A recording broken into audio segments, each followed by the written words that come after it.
there were four after a 2-year hiatus.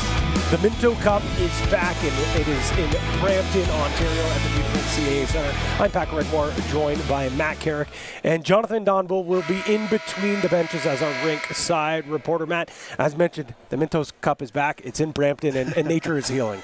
Well, as you said at the end of the OJ finals, nature is indeed healing. The buzz of this place yesterday was electric as the players, a lot of them, Victoria walked in, saw the carpet down, saw the video board up, taking their own pictures. This is a great venue, and we're excited to bring it to you here. It's been an unbelievable Junior A season from coast to coast, and this is how the teams got here. The Victoria Shamrocks battled, grinded their way through, but once again, they're back in the Minto Cup, Matt. Yeah, you can see they're taking out the Adirondacks in the first round. It's kind of almost a changing of the guard. Victoria wasn't ready to say that in terms of BC because it's such a strong league, but yeah, we're used to seeing Coquitlam playing in this tournament, but now back-to-back times for Victoria in the Minto Cup, A team that we have not seen on the national stage, the Toronto Beaches. They punched their ticket to the national championship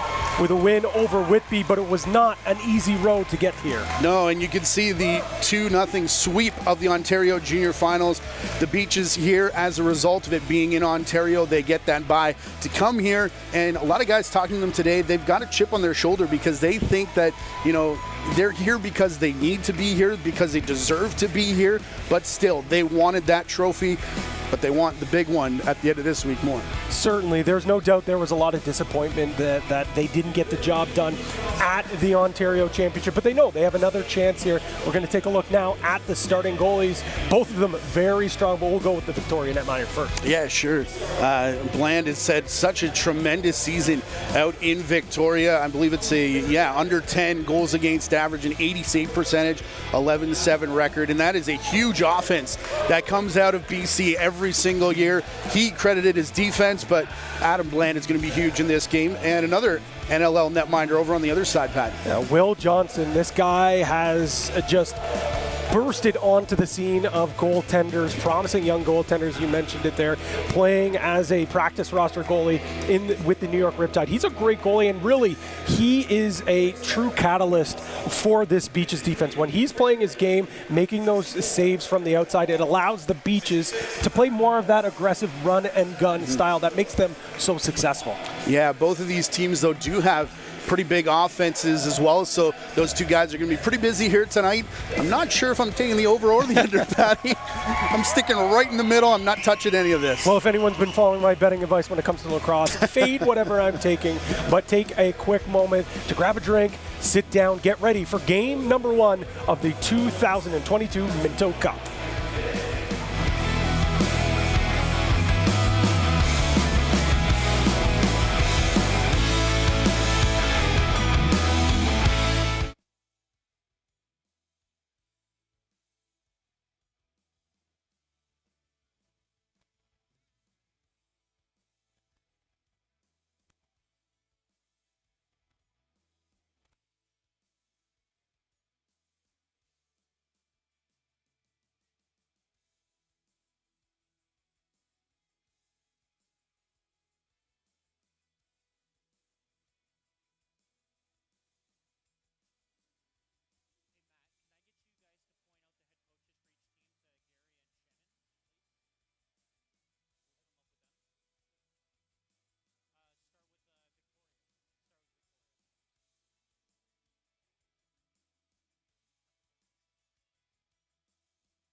It has been a long wait, but as they say, Matt, good things are always worth the wait. And finally, we have the Minto Cup Championship here in Brampton.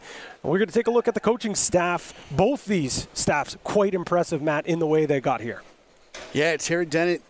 He was, again, very confident in his team's abilities and complimentary of them getting through that BC loop and coming in here today. And their team is pretty fired up, actually. Two teams that coming in differently. They had to come through the playoffs, and Beaches have had almost 2 weeks off with Riley O'Connor at the helm. Talking to Riley O'Connor before today, and he said, you know what, you can watch so much film, you can analyze the other team, but until you see them up close and personal, that's where it really starts to feel real. But it certainly will be feeling real as we're just close to starting this national tournament. It's the Toronto Beaches wearing the white and blue, while the Victoria Shamrocks, the BC Junior A champions, wearing their traditional green with the shamrock in the middle of the chest. As a reminder, Jonathan Donville in between the benches for our ringside reporter, a guy that has won this title before, so it would be great to get his insight,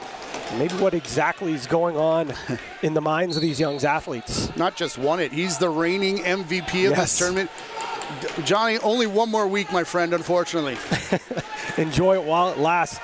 The longest reigning MVP, however. The Beaches gain possession after a quick restart off the faceoff where the Shamrocks pick it up. And Matt Collison, the big body, the big lefty for the Beaches, starts things off, but he'll hand that off to Jacob Hickey. Hickey back over to Collison, just 6 seconds left on the clock. They're going to need to do something here.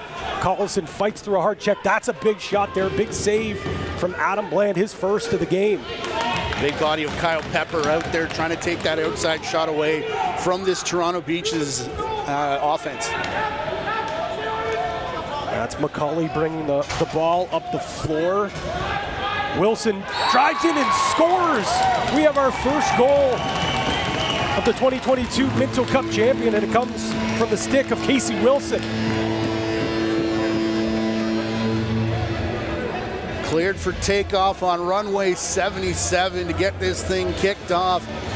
And it's just going to be a simple cut move coming out of the corner, gets the step on the initial defender, and airborne through the legs of Johnson, gets him moving, and that's going to be a key for this Victoria team, because when he squares up to the ball, he is absolutely rock solid. Despite his tremendous athleticism, again, key to beating Johnson is getting him moving laterally. And Casey Wilson, who was busy over the last couple of weeks, Matt, playing with the U21 men's field Canada team. A few guys on both these teams here and throughout the tournament, which no doubt we'll be focusing on coming up throughout the week here. Willem Firth fires that over Gaston. Quick cut, Firth, couple of fakes, maybe too many fakes as that ball squeaks right out of his stick. I think Brayden Lady may have got a piece of that on the back end for the Shamrocks. If you are an NLL fan, pay attention to Brady Lady. He is draft eligible this year. And here come the Beaches. Josh Ferry with the underhand shot, and it's a big stop by Bland. The Beaches love to play fast and furious. They just got to be selective with the chances that they take there.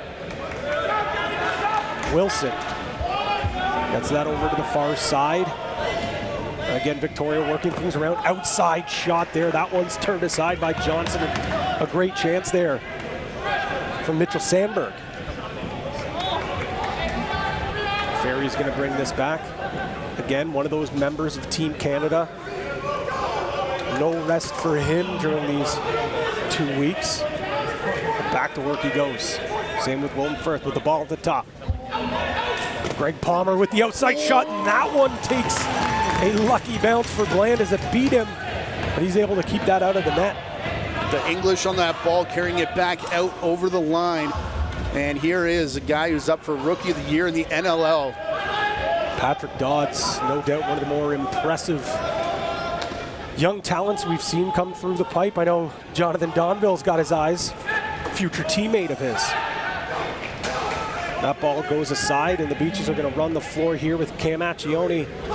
Both the Accioni brothers love to play fast and furious, despite what side of the ball. That's a lot of these Beaches players. They have the ability to go both ways.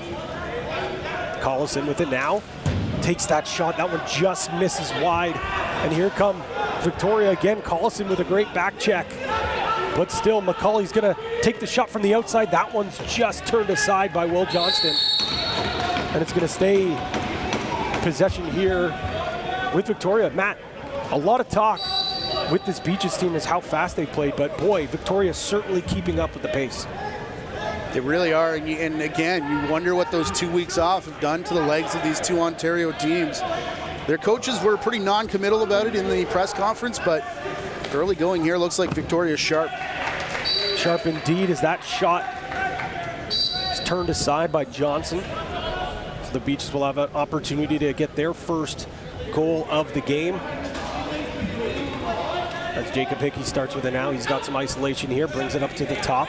Collison fires over to the righties. This is David Anderson. Get used to hearing that name, human highlight reel, every time he touches the floor. 10 seconds on the shot clock. Beach is going to need to do something here. Greg Palmer takes a shot and scores! Greg Palmer, the West Durham Ironheads Junior B AP, scores the Beach's first goal in the Natty. And we get a hear of the goal song. This is what they do so well, this Beaches team, and you can see the respect already that Willem Firth is getting on the outside and kind of freezes the two defenders for that quick pass and the quick release from up top. Willem Firth, what he was able to do this year, one of the many impressive seasons we saw in the Ontario Junior Lacrosse League, becoming the first player in Beaches history to score 50 goals and tally 100 points, nominated for the Rookie of the Year. Stephen Keogh also won that award while playing for the Beaches. Pretty good company if you ask myself. Shamrocks gonna get an offensive possession here on the far side. It's Sandberg looking for the outside shot. He'll take it. That one just misses the mark. Noah Manning with a shot. That goes off the shoulder of Johnson, and a great rebound picked up by Casey Wilson. The Denver University product certainly playing with some spark despite battling for Team Canada for the last couple of weeks. Willem Firth starts with it now. He's on an island. That might be bad news. Instead, he fires that over to the far side. Clifford Gaston fights through a couple of hard checks. He takes a shot. That one's turned aside. Ooh. And Palmer's almost able to get that over. Talking to Austin Owens, the media manager for the Toronto Beaches, asking, is it Alex Gaston? Yeah. Clifford? He says he goes with both, but the boys on the floor love calling him Clifford, so that's what they've been going for this season.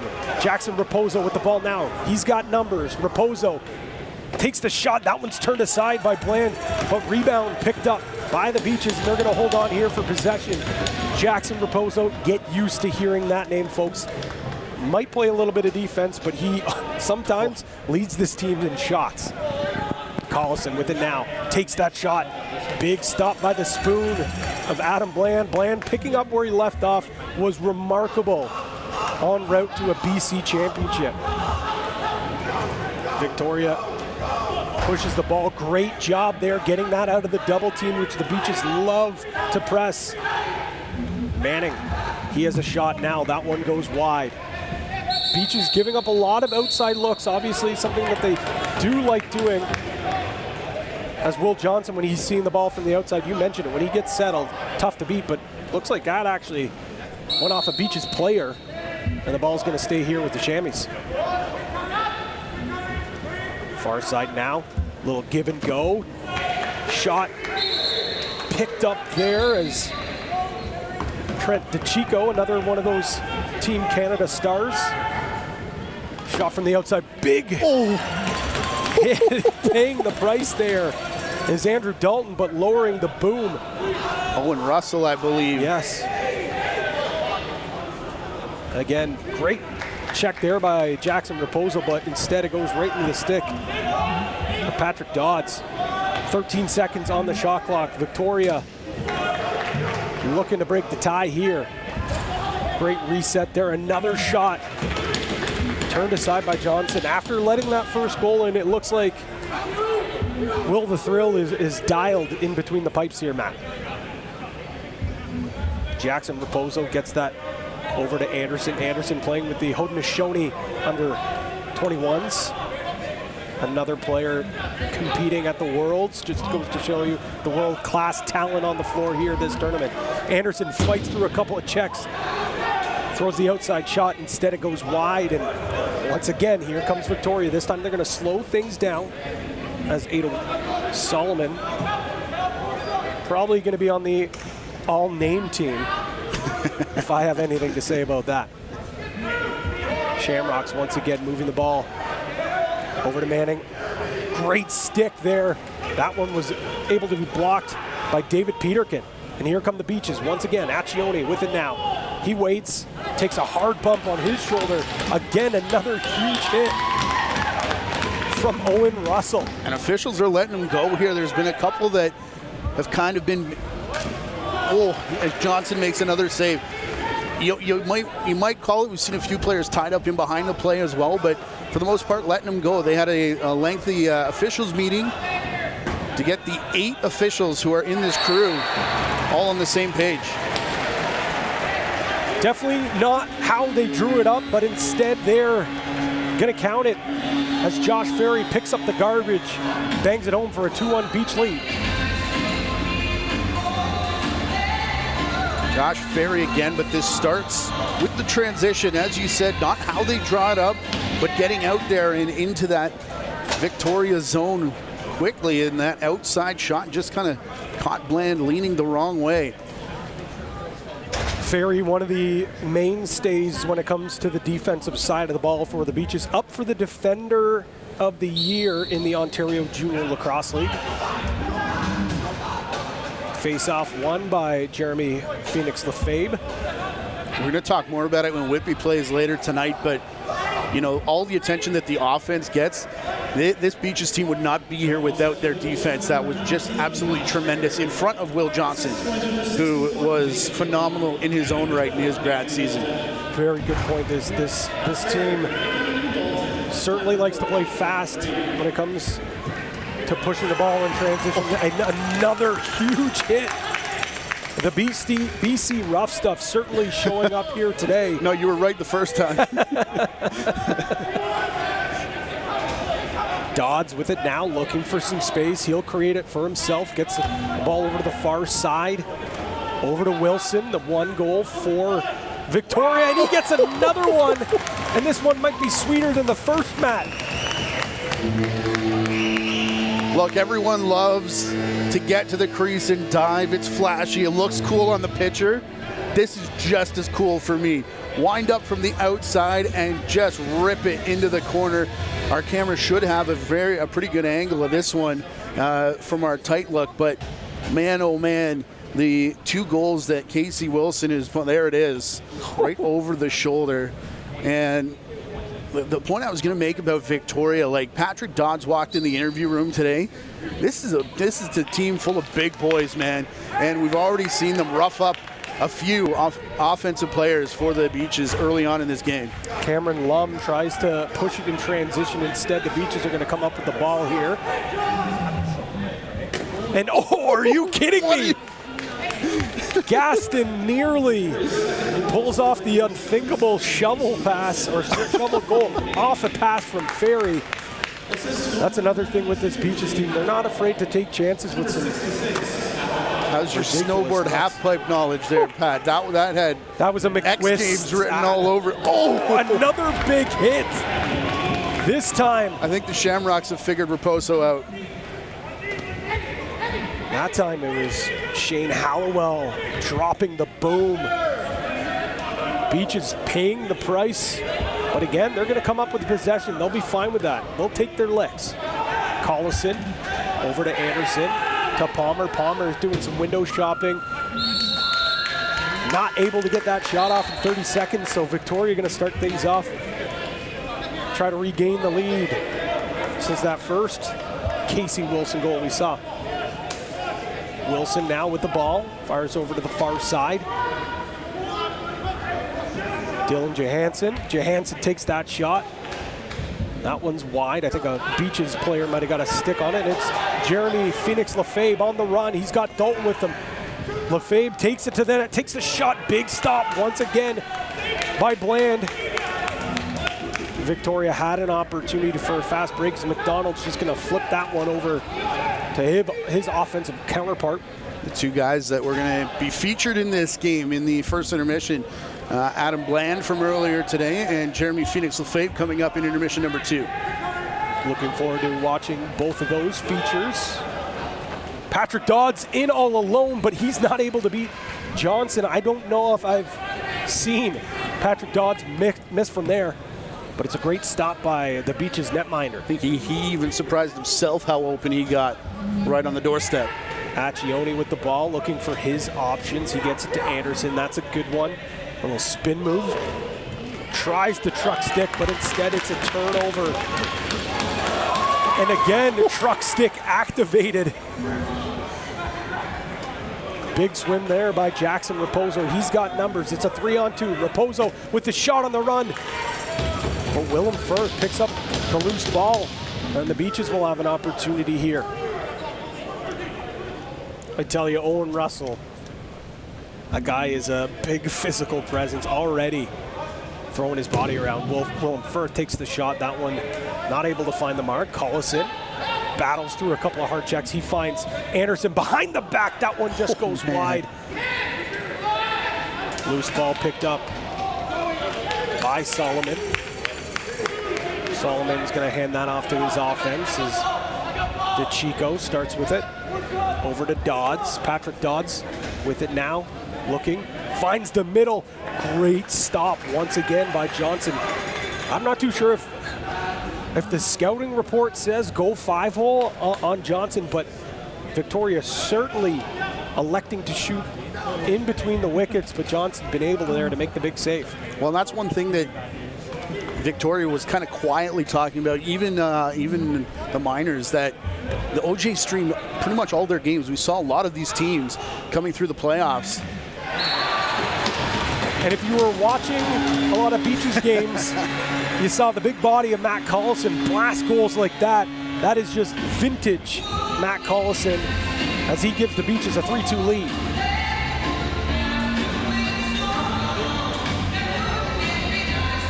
Yeah, Collison just going to stop up, turn, and fire here. And it gets in behind Bland, who caught a little bit back, waiting for that shot to go. So Collison on his way to Johns Hopkins University, where he'll join his current teammate, Jackson Raposo, who's down playing for the Blue Jays. Face off, won by the Beaches. Gaston picks up the loose ball, but it squirts all the way down to Raposo. Raposo's going to run it up the floor now. Gets it over in time. Raposo rolls the ball to Hickey. Hickey over to Willem Firth. Willem Firth on an island. Fires that over to Palmer. Palmer to Gaston. Gaston has some space, takes the shot. Rebound picked up by Accioni with a twister and a beauty finish. Cam Accioni doubles up the Beaches lead. It's 4-2. Matt talked about in the press conference how special this tournament is for him and brother Cam, and Cam's going to get one here. Just kind of the ball arrives right at his feet, and a pretty finish with the twist right at the back end. Bounces right back in. You can see him just barely keeps the toe off the line there. No challenges here in the Minto Cup, but I think that one would have counted regardless. And you know, talking about their father passing away 7 years ago, and you know, being the first Beaches team, it was kind of a special moment in the press conference. a special lacrosse family in Barrie, and they found their way with the Beaches, and certainly something that they don't regret that they got picked up in that dispersal draft. Yeah, the rare junior A dispersal draft. Going to be a clock violation here on the Shamrocks, which with how fast these two teams are, I didn't know if we were going to get any. So Willem Firth going to start with the ball. He's going to look to see if he can get his first goal of the game. Firth with it now, outside shot, and he does. Willem Firth can't keep him from tickling twine for too long, Matt. It's a 5-2 lead for the Beach. Yeah, don't let the Beaches get rolling here, because this is 3 straight, if I'm not mistaken. And just watch the follow through and how he changes up the speed at the last second. That looks like it's going to be a blast, but the little hitch with the back foot slows it down just enough to catch Bland going the opposite way. And good finish there from Firth. I kind of wonder if he got screened a little bit. Possibly could have, but that's also a credit to Willem Firth. He's not afraid to shoot around a screen. You mentioned it, he has so many different releases. That's what makes him such a special player. I'm sure we're going to be talking about it a lot, but you know, myself, you, Jonathan, a lot of people across the lacrosse world say big time Jeff Teague vibes. Yes. Oh my goodness. Wow. Toe drag by Firth. As Palmer tries to grab that loose ball, he's not able to. That's just going to be a 30-second shot clock violation. And the Shamrocks will look to see if they can stop the bleeding here and get on their own run. Wilson already with 2 goals. He's going to start things off on the left side. From the inside, beautiful feed. Wow. Even better finish. Trent DeChico with a cheeky finish. Again, one of those players they were without for the playoffs near the back end, playing for that Canada U21 field team, is DeChico back in here and gets on the scoreboard, finishing off that run. And you see all the heads turn for the Beaches as that ball goes back to the X spot in behind the net, and quickly brought back out up top, and makes no mistake with DeChico going flying. 5-3 now the score with just about 4.5 minutes to go here in the first period. Thank you for tuning in on the OJLL YouTube stream, and of course those watching on tsn.ca. Game 1, day 1 of the Minto Cup. This is Jacob Hickey, fires that over to Greg Palmer. Palmer to Anderson. Anderson finds Hickey in the middle. Hickey with the shot, going one way as planned, but he gets enough, makes that big stop. Possibly a confidence boost save here for Victoria's netminder. I'm not saying any of those goals were his fault, but it just seemed like the Beaches had his number for that little run there. Dodds finds his man, takes the shot. That one goes wide. Wilson picks it up. 10 seconds on the shot clock. Wilson still with it now. We'll see if he can create some magic. Tries that cross-floor pass, and it goes wide. Dalton's going to start things up. Gets that over to Robinson. Dylan Robinson. One of the surprise stories for this defense. Outside shot by Carlson. That one's turned aside. Had some space, and usually not a shot like that early in the shot clock. Coach is probably not going to be too thrilled. But when you have an outside shot like Matt Carlson, I feel like he's got a little more of a green light. Oh, Dodds in all alone, and another big leg save there by Will Johnston. He has been lights out in this first period. Don't sleep on the feed from Manning either. The little bounce pass to find the cutter to set up that play, and then nearly rewarded at the back end. Taylor Dooley runs this ball up the floor. A little twister bounce, and that probably had too much bounce on it, as it's going to be a 2-on-1 here. Again, another stick and a couple of broken plays. As as Victoria is not able to. It's going to be a too many men here, Matt.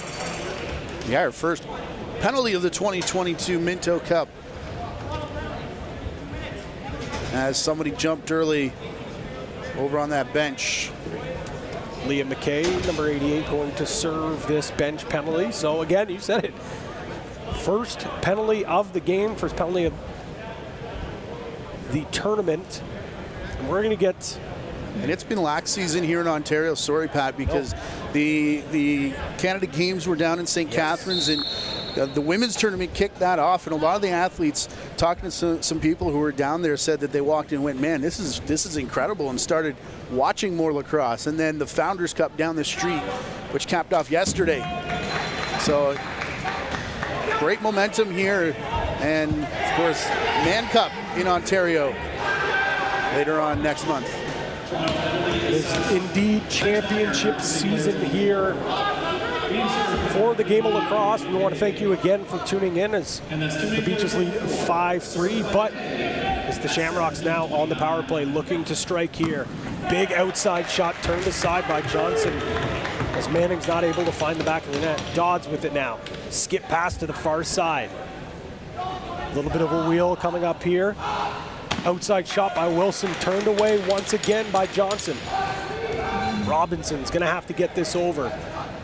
We're seeing a high-powered, high-flying power play against a stingy Beaches penalty kill. But a penalty kill that's not afraid to take it to the rack, Matt. We'll have to keep our eyes here to see if the Beaches elect to just chew up some clock, or this man with the ball in his stick tries a little bit of magic. Anderson looking now, waiting, two bodies on him. Fights through a couple other checks. He's not able to get through as a boatload of Victoria defenders swarm Anderson and jar that ball free. So Victoria's going to get about 35 seconds here remaining on this power play. Try to cut this lead to 1. Dodds going to quarterback the top here now. Dodds. Wilson and Dodds playing a little catch here. Dodds with it now, fights through a check, skip feed, and great save by Johnson. A backdoor look that almost looked automatic, but the Beaches goaltender says no way. Quickly, the Beaches get it over center. That's Chris Harland, the Halton Hills Bulldog product. 30 seconds to go as the penalty expires. Accioni tries to find Firth as Russell battles through, as Kyle Pepper picks it up. Calls timeout with 19.7 seconds. So the Shamrocks are going to have a chance here for the last shot. This is where I always turn to Jonathan Donville. He likes to call this setups as they're walking away and usually gets it pretty well correct. But it looks like is that Riley O'Connor, I think, setting up or rallying the troops on the defense. He's played in a couple of these things, and however did so with the Whitby Warriors, where his dad is now the manager. Yeah, the Ontario Finals was deemed the O'Connor Cup or the O'Connor Bowl, and it was Greg O'Connor and the Whitby Warriors coming out on top, but Riley O'Connor and the Toronto Beaches could not have asked for a better start here for their quest for the Minto Cup. We're going to have Adam Bland on the bench here, as the Shamrocks will have the extra attacker, as Trent DeChico is going to start with the ball here. DeChico just going to slowly trot it up here. 17 seconds left on the clock. 6-on-5 offense. DeChico waits. 10 seconds now. Now he's going to start moving.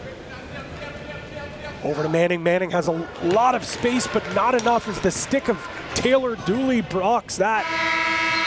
And it's going to be the Toronto Beaches who hold a 5-3 lead after 20 minutes in game number 1 of the 2022 Minto Cup Championship. Yeah, and Josh Ferry coming out of that timeout locked right on Patrick Dodds, took him right out of the play. I don't know if he was going to be part of the drawn-up play or not. I mean, it's Patrick Dodds. Why wouldn't he be? But Josh Ferry made sure that there was no chance of that happening. Beaches hold a 5-3 lead after 20 minutes. Don't go anywhere. We have a great feature featuring the goaltender of the Victoria Shamrocks, Adam Bland. You guys are clear.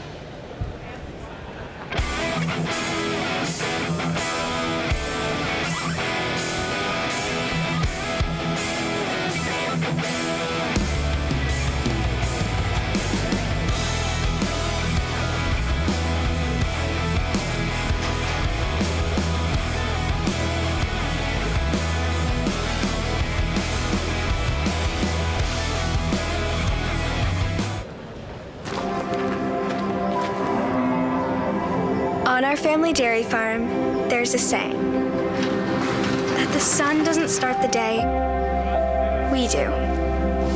It's our daily reminder to be our best, make our best, and that our dairy farm doesn't just take care of our family, it's part of something bigger.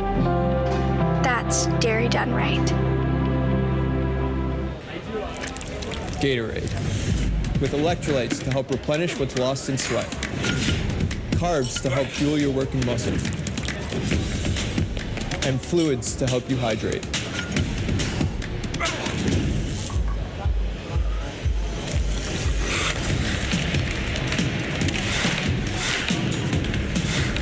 Rehydrate, replenish, refuel. Scientifically formulated so you never stop competing. Gatorade.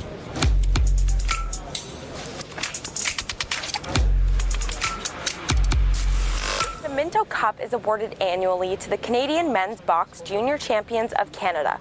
But did you also know that the Minto Cup is one of the oldest trophies in the history of Canadian sports? The Minto Cup was originally donated in 1901 by the 4th Earl of Minto. The championship was restricted to amateur athletes, but soon enough, under-the-table professional teams were making their run for the cup. There were countless efforts to restrict the Minto Cup to only amateur athletes, but after 1904, this cup was up for grabs for all who chose to compete for it. They then decided that in 1910, the Man Cup would be given to the champions of the Amateur League, and the Minto would still be awarded to the winners of the Professional League. Finally, in 1924, when the Coast Professional League folded, the Minto Cup was placed into storage. After 12 long years of inactivity, the Canadian Lacrosse Association decided to revive the Minto Cup Championship, but this time award it to the Junior Champions of Canada. However, they did face a hurdle, as they could not find where the Minto Cup trophy was kept. So stay tuned for more on the history of the Minto Cup. On and screen. Adam Bland, goaltender for the Victoria Junior Shamrocks.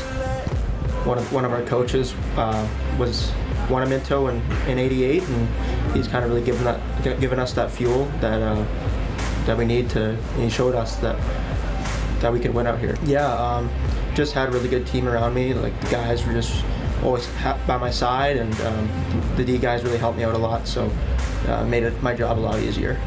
It means the world. I mean, having him in the rookie MVP or rookie of the year race shows a lot how good he is as a player, and him coming back to Victoria and getting shots from him in practice all the time and stuff has really elevated my game for sure.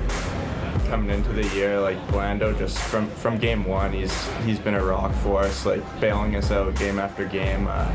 Definitely on the defensive side, a little more confidence in us. Like, just really helps having a goaltender like that in that. We've always been really good contender every year, I would say. So it's kind of hard to say, but I mean, all the teams in BC are really good, so it's always going to be a battle. I think it's just really good competition. Kind of shows that our defense is really good, and how well we can do against these really high-powered offenses, and just makes us think that we can compete with anybody in the country.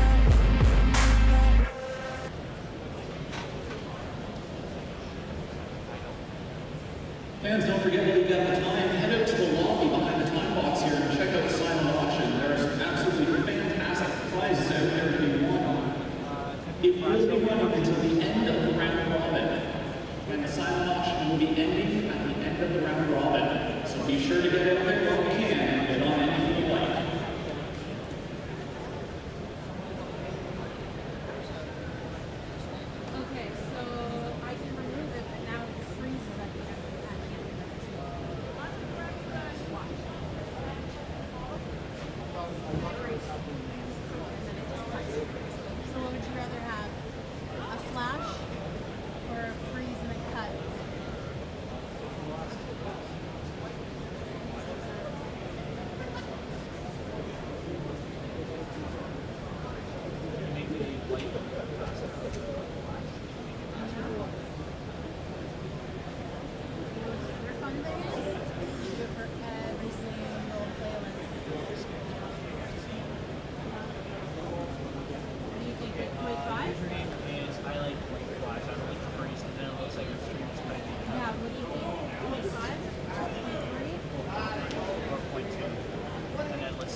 password 1234. You know what else is fun? You can't edit the clips within a playlist. Ooh, I like that. Maybe, you know what? Shorter? Yeah, shorter. I like that. At least it's something, right? At least it's something. I can live with that. I can live with that. Like, how much shorter? You want to try point one? Try point one. Because then it will say, oh, like a lens. I don't know. Okay, let's see. Someone just texted me.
The 2022 Minto Cup Championship started fast and furious, and it was the Shamrocks coming out to a 1-0 lead, but it's been the Beaches who's taken over with a 5-3 lead. And Matt, we're going to take a look how we got here with some first period highlights.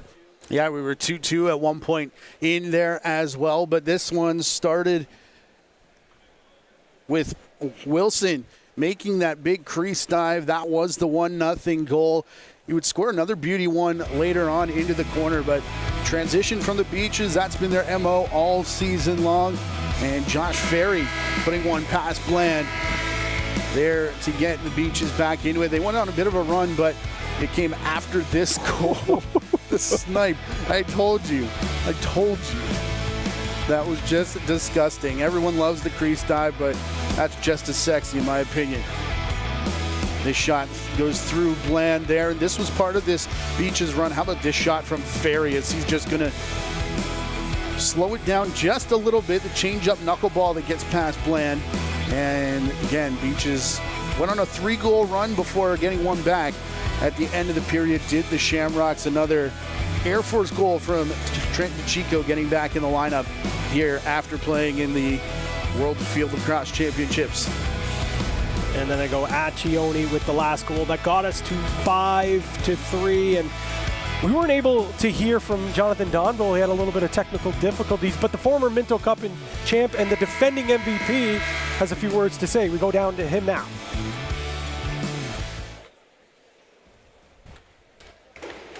And with our viewers, and I think the story of that first period really was the pace, as you guys mentioned. They came out really fast.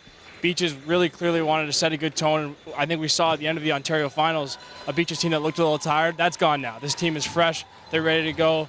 And you could tell from Coach O'Connor all the way on down, they want to set a good pace for this game, get out, play the ball aggressively, and get up. And then for Victoria, it's almost a little bit the opposite. You see a team with a lot of guys who have played in this tournament before, something that none of the other teams can say. And you see that experience and the physicality. This Victoria team is massive. That's kind of my big takeaway being down here on Flora's side. Both teams really are big, but this Victoria team is huge, and they're really physical on offense. Guys like Dodds, Wilson, and others setting the tone offensively. That was a great first period. A little bit of two teams that obviously haven't seen each other. You never know how it's going to play out. Typically, I think that works out better for the offensive guys. They can kind of throw their fastball, so to speak, a little bit more. We'll see kind of if they settle in here in the second period. Let's go. Thank you very much, Jonathan. Great insight from the defending Minto Cup MVP. And he's not a tiny man himself, so if he tells you someone's a big boy, that's got to be a big boy. Absolutely, and he's down on the floor, so he is a great vantage point to see how big these athletes are. And I must say, how quick they are, too. The speed is something that we don't really get from here. You stole the words right out of my mouth. We know how fast the Beaches are. You and I called a lot of games for this Beaches team, but Victoria, seeing them up close and personal, we know that they can match the pace that the Beaches are going to play with. And Jeremy Phoenix Lefebvre gets a little bit too excited here. So Victoria going to start with the ball, and it's Trent DeChico going to fire that over to the far side. It's going to be the righties are going to kick things off here. Outside shot from Wilson. Not able to find the net. That one's going to go out. So it's a quick start. And we've seen the Beaches staff do this a couple of times this year. Luke Magnan almost getting away with one there. Cheeky little hands behind the back. What? Accioni already with one goal. We'll see if he can get another one here. Over to Collison, the big body. That ball is knocked free, and again, just suffocating defense from the Shamrocks. Once again, Owen Russell with another caused turnover. We're not keeping CTOs here, Matt, but he has at least 2 or 3, no doubt, right now. DeChico puts his defender in a blender. Comes over top that pick. 12 seconds on the clock. In all alone, Manning takes the shot. Big hip stop there from Johnson. I think the Shamrocks think they may have found something with that little corner get from the right side. They've definitely found something with their big bodies going after loose balls throughout this game. My goodness, another huge hit for the boys in green. DeChico laid the boom there on Caden Hewitt, but Hewitt gets back up, plays some stellar defense and causes the turnover, and here come the Beaches. It's Accioni. Over to Ferry. Ferry with a nifty bounce shot. That one almost goes bar down instead. Big stop there from Bland. He guessed wrong, but initially is able to change his angle and make that stop. That's what a lot of elite goaltenders are able to do, Matt. Outside shot turned aside once again. Loose ball. Battle picked up, and it's Pierkin, the speedster. And you can hear the entire Beaches bench yelling, slow, slow. We know they like to play with pace. They got to pick their spots. Certainly letting Peterkin know, okay, no green light this time. Firth drives, goes around a screen, passes it over to Anderson. Anderson tries to feed Hickey in the middle, picking up that loose ball. Unbelievable feed and a big stop. Bland once again, another jaw-dropping save. Both these goalies are going toe-to-toe. Hickey with the nice reception there. And you heard the Beaches bench yelling slow. Nice save from Johnson kicking it out. But that's another thing of the 2-week break. These guys are so excited to get back into it. They just want to run. And you know, this is a marathon of a tournament, playing every day for 3 days straight. It is a marathon, but it's tough to keep these two racehorses of a team from not going out in an all-out sprint. That is just in their DNA, and we're seeing it here on full display. DeChico with an outside skipper. That one goes off the leg pad, and Andrew Dalton's off to the races. It's a one-on-one. Dalton spins off his man and slows it down. That is a heads-up play from a veteran. And another one of these players that competed for Team Canada.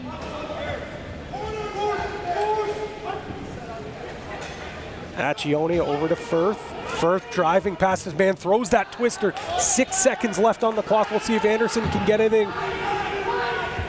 And the shot does go off the body, but it's going to be Victoria picking up. We're going to send it down to Jonathan Donville. Jonathan. Yeah, I think one of the most interesting storylines in this tournament is momentum, right? Because oftentimes I think the team that's coming from out of province gets so much more momentum, such more energy from their final series. Obviously, Whitby, super proud to win the Ontario Finals, but it wasn't the same kind of rush as just winning outright and being the only team that goes. And then you have the Canadian players coming back after a loss, but also having that experience of playing for Team Canada. The whole, obviously, everybody was off for a couple of weeks. Who can actually find some momentum here, I think, is going to be one of the most interesting storylines of the tournament. It's a storyline indeed that we'll be keeping our eyes on, especially here today in Game 1 on day 1. And of course, our later evening nightcap. the Whitby Warriors will take on the Miners coming out of Alberta. Great find out in front. Dodds finds his man Noah Manning, who has been all over Will Johnson, not able to find Twine on that one there. Well, and Manning gets open because he throws a massive screen and just kind of stood his ground. Everyone was kind of looking for where he was going to roll, and he didn't go anywhere except for straight to the crease. Headsy play from a Headsy player. Speaking of smart players, Willem Firth with the ball now, fires it over to Gaston. That one handcuffs him, but he's able to still pick up the loose ball. 7 seconds on the clock. Anderson with a nifty shot. He picks up his own rebound. And the boards are banging on the Beach's side as they cheer for a big offensive board there. Quick stick, trying to find Hickey, the big body on that left side. One of many big bodies on the left side. The lefties pretty much, they do drive this offense when you look at who it is, but don't forget about the righties. They have some players as well.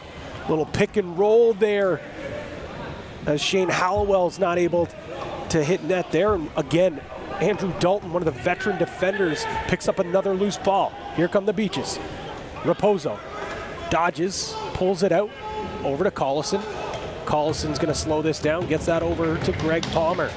Palmer already with 1 goal in this tournament. Hickey on the run, takes the shot. Bland turns that one away, no problem at all. But he does have a problem trying to find where that ball went. And to Donville's point here, as we get a water break, the coaches, especially with the Miners and Victoria, they were, again, non-committal about that. The travel doesn't really, they're trying to kind of curb the excitement of their players coming into Ontario or going out of province to play. And, as much as I agree with you, John, that, that's the momentum and it's cool to play in this type of tournament. Victoria kind of said they got caught up in that in 2019 and are here to do business in 2022. There you go. Ready one. Just all Yes. Mm-hmm. Dynamic we really haven't seen. You don't see in other years. You'd obviously only seen it at Team Canada year. Brampton had it with Jeff T coming back after he missed some of the playoffs, but to win the finals and get over that hurdle without their best guys, and then to throw these guys back in, and you saw it. I mean, these guys are studs. Wilson's, Manning, these guys are studs. Throwing them back in the lineup's a huge boost. Manning, Wilson, and DeChico all getting silver with Team Canada. Dodds takes the shot. That one goes off the shoulder of Johnson, so it's going to be a fresh clock. But DeChico still tries to get a shot here, and here comes Dooley. Dooley picks up the loose ball. He's got a couple of green shirts waiting for him, so he's going to slow things down. Patrick Dodds did not play with Team Canada. He was here with this team, and boy, did he have to pick up the slack with some of those players away. We'll see if he can get going here as Anderson bullies his way through. Loose ball picked up by Hickey. And Hickey, I tell you, man, he's not the player, the flashy player like Firth or a big-time, big-moment player like Anderson, but he does all the little things. As Matt Collison scores his second goal of the game, and it comes from a big pick from Hickey on the far left side. Hickey is a lacrosse fan's star. Is the only way that I can put that, because of the things he does like this on this goal, setting the screen. You can see Firth get one as well. And on that release, man, what a good shot, getting all the way down low. So, if you go over the shoulder with that shot, sometimes it sails high over top of the net. Getting your hips down in line with the goaltender can really change the trajectory of that shot and make it get right in on net and make sure that it at least hits net. Great point about Firth setting the second pick. That eventually frees up the space for Collison to take that hit, and that's one thing with Firth. Undersized, but he's not afraid to get his nose dirty. 6-3 the score here. The Beaches with the lead. Victoria looking to go on a run of their own. They'll have to get a defensive stop here first. Firth battling through a couple of hard checks here. Over to Raposo. Raposo from the far side. That one's blocked there from McDonald. And again, Matt, I am so impressed with this Victoria defense. Watched a lot of film leading up to this tournament, but seeing this defense up close and personal, how big they are, how fast they are, how mean they are, it's been a treat to watch so far. Little flip pass there as DeChico drags through, gets the shot off, but it's turned away.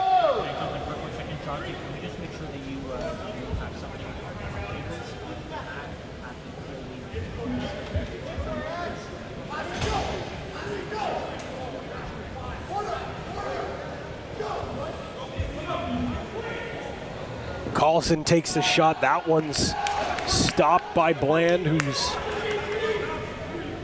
despite being a 6-3 game, he has been very sharp. He's going to be a big catalyst if Victoria's going to want to find their way into the Minto Cup finals and potentially win the national championship. Manning, flip pass. Over into the middle, and it's a great pick by David Anderson, the offensive player, getting it done in his own end. Anderson bounce pass over to Palmer. Palmer over to Firth. Firth with it. Fakes, takes. And a big block there from Bland, and a great pass to Casey Wilson. He can do some damage. We've seen him score with an outside rip. We've seen him score with his athleticism. One of the more exciting players here for the Shamrocks, and probably out of all four of these teams. Loose ball picked up by DeChico. DeChico fights himself through a double pick. One hand on the stick, gets that off as he fires that over to Hollowell. Dodds looking. Uses that big frame of his, backs up, takes the shot. And once again, Willem Firth making it look, Will Johnson making it look so easy. Raposo with some space, takes it to the middle on the run. That one catches Bland by surprise, but he makes a big save. Pace picking back up here, Matt, as both these teams not afraid to run the floor. Sandberg with it. Tries the swim move, still able to pick up the ball as it gets knocked out momentarily. Peterkin matched up against his man. Again, Hallowell with a shot. That one almost beats Johnson, but it stays out of the net as Dylan Robinson's going to pick up the loose ball here. Robinson down to Collison. To Palmer. Gaston. Brings it across top. Over to Firth. Really spreading out this defense now is the Beaches. Anderson with a quick release. Bland goes down and makes the stop. Running the floor once again is Victoria. Great pressure by the Beaches, but it's beaten from the Shamrocks. Hallowell with the outside shot. Another save from Johnson. Fresh clock, 30 seconds to go. 9 minutes left here in game one, day one of the Minto Cup Championship. Casey Wilson does not know how to score ugly goals. This one's off a broken play, but it's a thing of beauty as it brings the Shamrocks within two. Everyone's got that one player, right? Like for the Beaches, it's David Anderson, who are going to feature later on in the tournament, but starting to think it might be Wilson here for the Shamrocks. And there's another top corner. We've seen him go crease dive. We've seen him go over the left shoulder. And I believe that one goes over the right now with the little kind of hitch at the end of that shot to change direction. And hat trick, 3 out of the 4 now for Casey Wilson. 3 goals from Wilson. A guy who has filled the net at this tournament is Jonathan Donville. We'll send it down to him.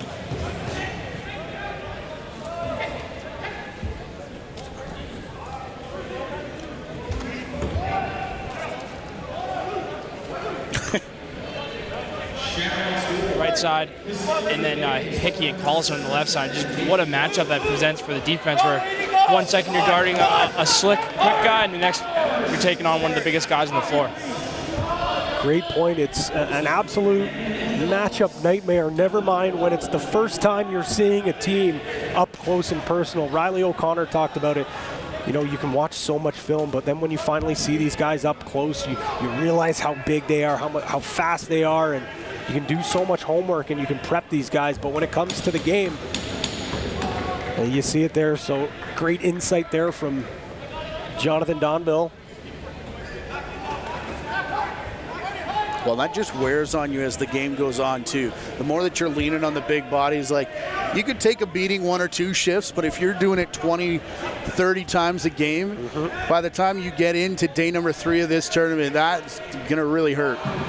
It's the old adage it's a war of attrition. Right. And sometimes in these tournaments, it's maybe not the best team on paper. It's the team that can withstand the bumps, the bruises. Can they play the way that they can play all week long? And that's been a question mark for me with both these teams, because how fast and furious they like to play. Well, and that's why they say this is the hardest lacrosse trophy to win, because, you know, by the end of it, nobody is 100%. I think the folks at the President's Cup would disagree. But no doubt, this is an extremely, extremely difficult trophy to win, and all 4 teams looking to do so. The Beaches looking to win their first Minto Cup ever. Victoria looking to do it for a very long time.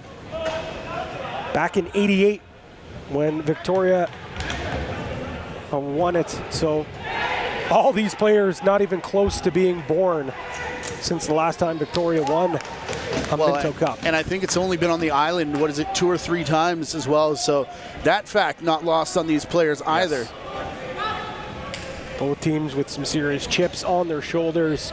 Victoria was there just a few years ago, not able to get it done against the Northmen. And here come the Beaches. Too many men as the Beaches disagree. But nonetheless, we're going to see another power play opportunity for Victoria, and it could not come at a better time. As we've seen their offense go a little bit stale here. They're getting their chances, just Will Johnson being able to come up big. So again, another too many men penalty here, Matt. Damon Edwards not appreciative of that call, and I was watching that front door the entire way, but I guess so was the official, because it ends up with McKay back in the box for the 2nd time, and none of them his own doing. We see Dodd start up the top, but that's not going to last long as he sets a couple of hard seals to the middle. The Chico with the skip pass to Manning. That one not able to connect as Wilson finds the crease. Oh, you have got to be kidding me. Will Johnson with another pipe-to-pipe save. We saw in the first almost the exact same play, but on the other side. But Will Johnson reads it like a book, gets to that back pipe and makes a huge stop. We're going to throw it down to Jonathan Donville. Jonathan. Yeah, Beaches going to a diamond here, which is an interesting look to throw at Victoria in this first game. And I think probably the thought process behind that is just no Dodds, no Wilson. Somebody else is going to have to beat us, shading over to Manning's side too, leaving that lefty crease guy alone. But, you know, trying to figure out personnel, trying to figure out who can do what, will take away their 2 best guys. I think that's probably the thing behind the diamond. Kind of an unusual move, but it's worked out pretty well for Beaches. We're not going to be able to see that diamond in action as Caden Granberg going to sit down here. So we're going to get some 4-on-4 action, and sign me up with these speedsters on both sides of the ball. Firth takes that shot. Hickey's going to try to battle for the loose ball. Unfortunately for him, it's the beast, Owen Russell, who has been a human wrecking ball all game long. And now Victoria going to have an opportunity to play some 4-on-4 lacrosse. Dodd's certainly going to get on the floor here. Lots of space for a Rookie of the Year finalist. Finds Wilson in the middle again. Almost seeing him score another beauty. He's got 3 already. Great check there by Ferry. Loose ball down on the floor. Both these teams battling for it. Still loose. Rubbing out his man. Picking up the loose ball is Dylan Robinson. And I mentioned it, a little bit of a surprise. Started with the West Durham Junior B lacrosse team at the start of the year. Made his way onto a full-time roster. Played O with the Junior Bs. the Ironheads then played a defensive role in transition with the Beaches, and man, he has been one of their top defenders, and he's a guy that I wouldn't be surprised if he puts his name into the draft this year, and if he does, I don't think he's gonna have to wait too long. Collison takes the shot. That one goes off the face of Bland, and the pride of St. Michael's College. Collison picks that up. There's a few alumni down on the floor, not just Donville, but a few other St. Mike's grads. Anderson with a billion fakes, and then makes a shot, but Bland again with a big stop. Beaches on their first power play here. Only 12 seconds to go. Collison face dive and buries it. Wow. Welcome to the Matthew Collison Show. And it could not come at a better time on the national stage. And it was only a matter of time before Collison got one here for the Beaches. Such a complimentary piece that I think fits in so well with Firth on that left side. Lines up that big shot, cuts back underneath, and he's just going to bounce it through the legs of Bland. Let's throw down to Jonathan Donville, who has more on that goal. Yeah, Victoria's given Beaches a taste their own medicine with the diamond, and you'll see there's nobody left there to help when Collison goes underneath. That's just kind of a weak point of the diamond. If you can get underneath that guy, normally in a box, there'd be another defender right there. That defender's on top of the crease and isn't in a position to help. I think Collison getting going here is a big storyline for Beaches. In that Whitby series, I think the lefties, other than Firth, struggle to score a little bit. If they can get those guys going, it's going to be big. Great point indeed, and that's just a smart play from a smart player in Collison. Raposo goes bar down and out. Again, Raposo pushing the pace, and it is a yard sale at the CAA. An illegal yard sale. The bylaw officer has been called in. As no the stick permit. Flying. Yeah. As Blair Ferguson A holding. gives Dylan Robinson the holding call, as we'll get a great look here, Matt. Starts with Jeremy Phoenix Lefebvre with the face-off twig. Oh, it's not the wrap check. It's the left arm on the shoulder. Kind of turning the shoulder back, and you could see him let go right at the end, but arm was up by that time. Yeah, that's a great play, as we now see the Beaches kind of going to that hybrid box where they jump in between a box and a diamond here. So Damon Edwards and Luke Magnan throwing everything but the kitchen sink their way for this man advantage. And what an absolute dive. Finding Ferry, and quick note, Dylan Robinson on the first man down unit. So the Beaches having to dig into their depth, but good thing is they have one of the most deep defenses when it comes to the Ontario Junior Lacrosse League. Anderson with it now, takes the shot and scores. Oh no, crease. Blair Ferguson says no goal, as we're robbed of another highlight reel goal, and I'd be throwing a flag if you were allowed to here at the Minto Cup. I think so as well. I'd love to see it again. So here comes the power play now. DeChico to Wilson. Dodge, fakes, takes, little twister and scores. Welcome to the Minto Cup in 2020. Patrick Dodge was all over the net, wasn't able to find the back of the net until now. And if he heats up, this could be good news for the Chamois. Well, that's a 2-goal swing now with the no goal called back the other side. And that's what Anderson does so well with guys all over him. It looked like vintage Anderson, but it turns into vintage Dodds as faking the low, going back to the high, cutting back. And he'll put a little twist at the end of this shot as well to get it past Johnson. I mean, that replay was disgusting. Like, beautiful, crisp replay, if I say so myself. Face-off won by Jeremy Phoenix Lefebvre. You mentioned it. We're going to hear a little later on, but he is just one of many players. He said something in French. I don't know what it was. So if you speak French. Despite my last name being Gregoire, or Gregoire, I should say, absolutely just terrible when it comes to the French language. Hickey battles through a couple of hard checks, but it's a big block there from Victoria's defender. And I believe, speaking to Jeremy Phoenix Lefebvre, there's a bunch of Quebec players on this team who've come up through the system together through midget, junior C. He was talking about only a couple hundred lacrosse players in the country at one point, and really wanted to showcase the growth of lacrosse in Quebec in that feature coming up. Zach Miller, Nathan Pouliot, both healthy scratches for tonight's game, but they also come from that North Shore Kodiak's Junior C team. A few of them actually played in the Founders Cup a few years ago with that Junior C team, getting awarded a berth to the Junior B Championship. So they've been on the national stage, maybe not as a large scale here at the Minto, but they've had the bright lights. And as we're discussing there, it's Jackson Raposo. He's going to sit down for 2 minutes or less for a hold. And Dalton kind of almost locking off his man on Wilson there. Again, Damon Edwards and Luke Magnan, the defensive coordinators for this team, not afraid to try different things and throw a wrench into things. 30 seconds left here in the second period as Dooley dances around a few bodies. 10 seconds left. Beach is looking for a reset and try to grab that loose ball. Collison, he's got 3 already. Tries to take that shot, and it's great defense there to keep that wide.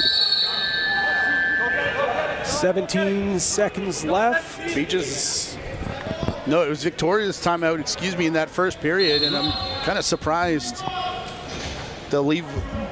Not surprised, I guess. They'll leave one in the bag for the third. Yes. Shot clock is off as we have 7 seconds left. To the middle, all alone. Wow. Is Casey Wilson. It's a 4 spot for Wilson, and you cannot leave that guy that wide open. And 4 goals in 4 different ways already, and we're not even through 2 periods. Pat, get the socks ready. I'm not wearing any so they can't get thrown, but just kind of enjoy this right here. Again, left alone, he sort of sits in that triangle in between 3 defenders and gets gifted right on the doorstep. Thing of beauty. Casey Wilson, brother of Max Wilson, who was drafted to the Halifax Thunderbirds in last year's draft. Once he's draft eligible though, Matt, I think we'll be hearing his name called quite early. 100%. So after 2 periods of play, it's the Toronto Beaches who have a 7-6 lead over the Victoria Shamrocks here in game number 1 of the 2022 Minto Cup champion. Matt, a great 40 minutes of play here. Yeah, a bit of a comeback effort from the Shamrocks. They need to dig deep now here to get one more back in the third, but earlier on in the period, it was a 2-goal swing. Looked like the Beaches had one from Anderson. That snuck through and got called back. I think we are going to get a second look at it. Well, I saw you signaling for the flag. I certainly agreed. So we're going to get a great look here, Matt. Oh, that's a fantastic call. That left foot coming down right on the line, and that's why Blair Ferguson gets paid the big bucks, Matt. That's why he made a couple in that period. I don't normally say that, but he made a couple in that period. 7-6 the score as the Toronto Beaches lead the Victoria Shamrocks in Game 1 of the 2020 Minto Cup Championship. Stay tuned. We have third period action coming up.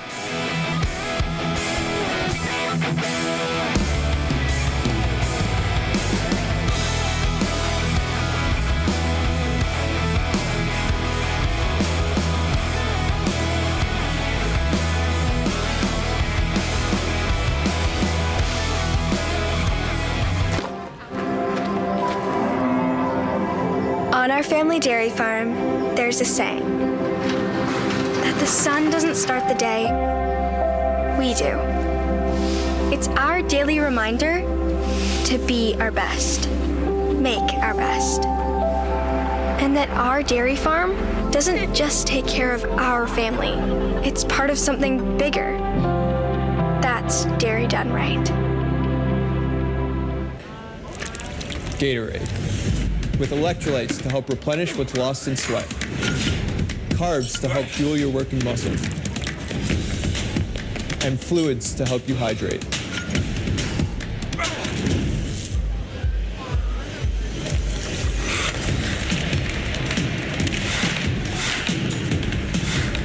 Rehydrate, replenish, refuel. Scientifically formulated so you never stop competing. Gatorade.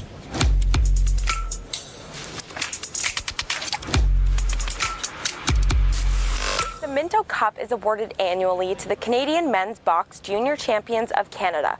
But did you also know that the Minto Cup is one of the oldest trophies in the history of Canadian sports? The Minto Cup was originally donated in 1901 by the 4th Earl of Minto.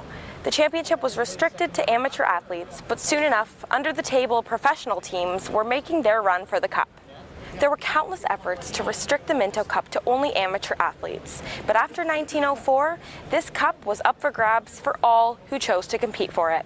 They then decided that in 1910, the Man Cup would be given to the champions of the Amateur League, and the Minto would still be awarded to the winners of the Professional League. Finally, in 1924, when the Coast Professional League folded, the Minto Cup was placed into storage. After 12 long years of inactivity, the Canadian Lacrosse Association decided to revive the Minto Cup Championship, but this time award it to the Junior Champions of Canada. However, they did face a hurdle, as they could not find where the Minto Cup trophy was kept. So stay tuned for more on the history of the Minto Cup.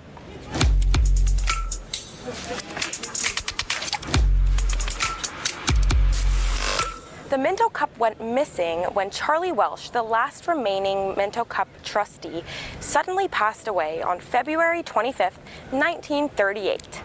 Aside from not knowing where the actual trophy was hidden, the CLA did not have the legal right to hand out the award to the next season's winner. And unfortunately, Mr. Welsh's wife died just an hour after him, so the line of succession was lost.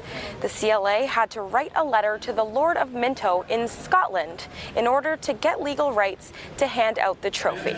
Now that the legal side of the competition was sorted out, the more critical question of where was the cup needed to be resolved. After 7 months of searching, they were finally able to revive the trophy that was hidden in a desk in Charlie Welsh's Harbour Commission office.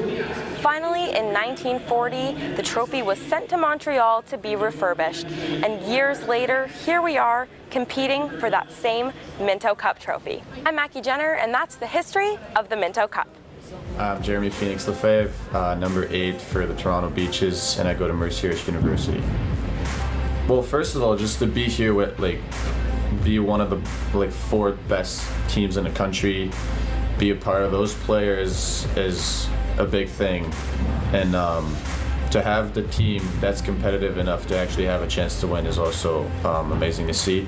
Coming from an organization that was never really good for so many years, and that we're now able to actually get here and have a good chance to win is something we're looking forward to.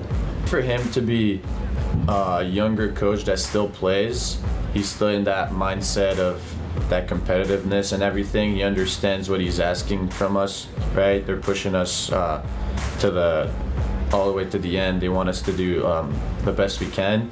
So I think he does a good job with the assistant coaches. And the intensity always very high in practices and stuff like that. So I think we're well prepared. Second year Bantam, because I guess my team just didn't have any face-off guys, and I was like, might as well just start taking them for fun.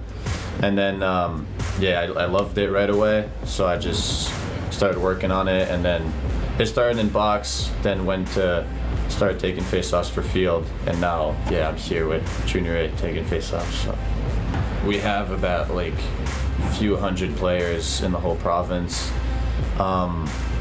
We don't really have a rep league. It's more of a house all around. Kind of all the players get together at every level, and then we get teams going on and stuff. In my later years, midget years, we were able to get a team in the OLA and to play a full season there. So that was fun, which is how myself and a couple other Quebec kids were able to become junior A players and get drafted here. We were able to play as like midget players, AP for our junior C team that was participating in there. And yeah, it was great, right? A whole new level of lacrosse. Way better than we were used to play back in our province. So that was amazing. And also just get to play lacrosse in general, right? That was fun. So. Je veux dire merci à toutes les personnes au Québec qui s'occupent de la crosse. Je sais que c'est difficile avec le COVID et tout, ça l'a un peu descendu, je dirais, mais merci pour tout ce que vous faites. On ne serait pas ici sans vous. Puis continuez, puis on va essayer de revenir puis vous aider. I'll be here for like an hour, it's fine, you guys can go.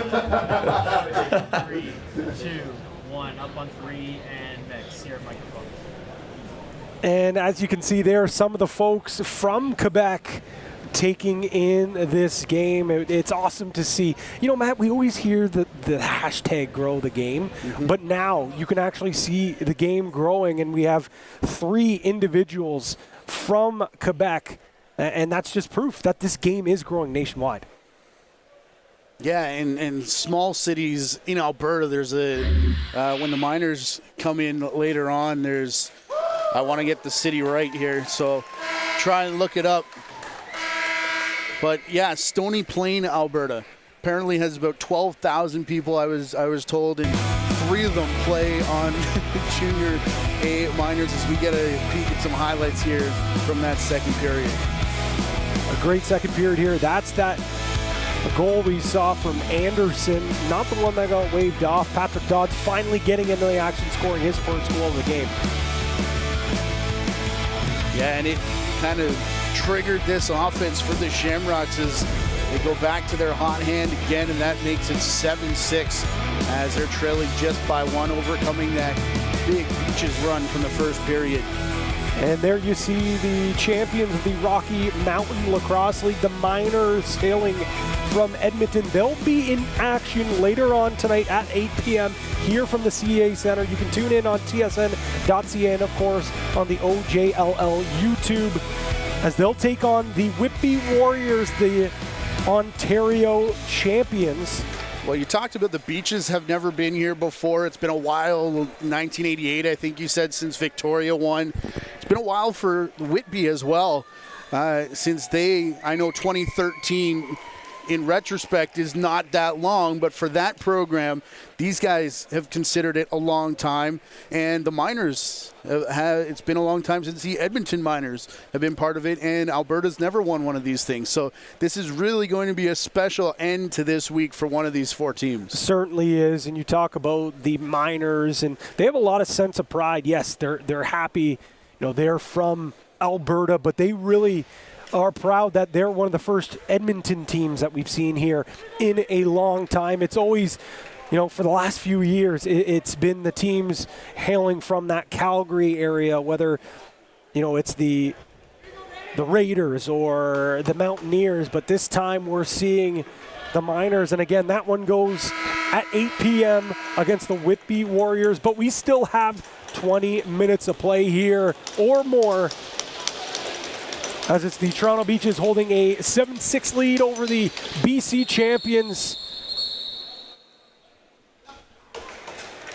And Victoria jumping first here. Collison has the hot stick, 3 goals for him so far.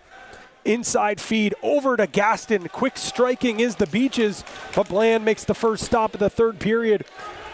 And here comes Pepper. Pepper fakes the dodge, pulls it across his body. Big stop there. And the rebound comes up into the stick of McCulley. Dodds with it now. He's going to take a look at his options. Rolls off his man. Still has it now. Fights through a hard check. Over to the far side. That's Hallowell. Hallowell. Over to Manning. Manning and plays a little catch with Dodds. 5 seconds left on the clock. Wilson with a 4 spot already. We'll see if he can do some magic here. He almost does, as it's just a little flick of the wrist. Goes off the shoulder of Johnson, but Caden Hewitt's going to pick up the loose ball, fire it over to Dylan Robinson. A couple Ironheads hooking up there in transition. All right, that's enough.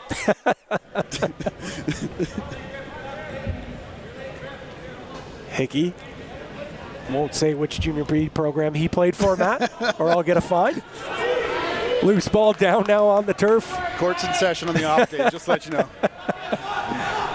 Willem Firth trying to put some pressure there on Griffin Hall. Again, another one who probably be up for the all-team tournament name list. And Johnny better be ready because he was late. He was late today. Dodds fights through a couple of hard checks. He's all alone. Tried to take the shot there. Waits almost hooks up. Those big Shamrock bodies are finding the middle almost at will on what is a big defense here. This is going to be a problem for teams in this Minto Cup. Yeah, they are big bodies, but they're fast as well, and it's just such a matchup nightmare. Big pick there from Firth. Frees up some space for Hickey. He takes a shot, and Bland with an absolute bullet over to McCulley. McCulley gets it over to Manning. It's going to be Trent DeChico with it. Quick little dodge, takes it to the inside, finds Manning. Manning can't hold on to it, and here come the Beaches. Robinson has Phoenix Lafayette with him. Robinson fakes, holds on, takes the shot on the run, and it's a stop by Bland.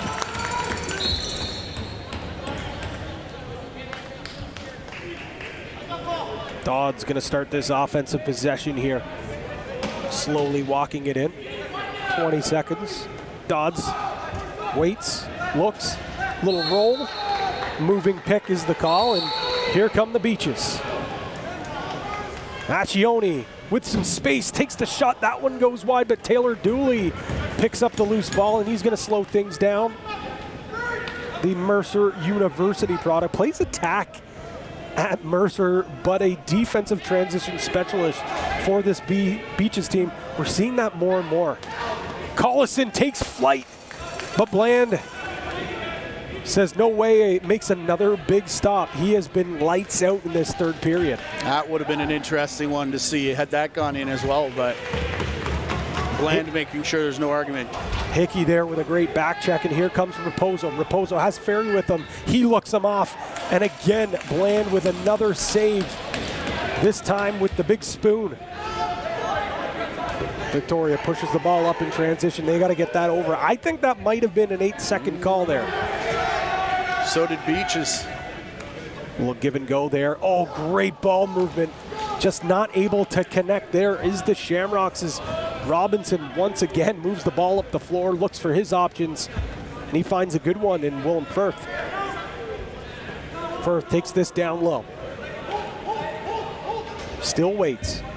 He's looking. 15 seconds on the clock. Comes around. Fires it over the far side. Palmer down low to Accioni. Accioni skip pass to Collison. Collison's on an island. Takes the shot turned aside by Adam Bland.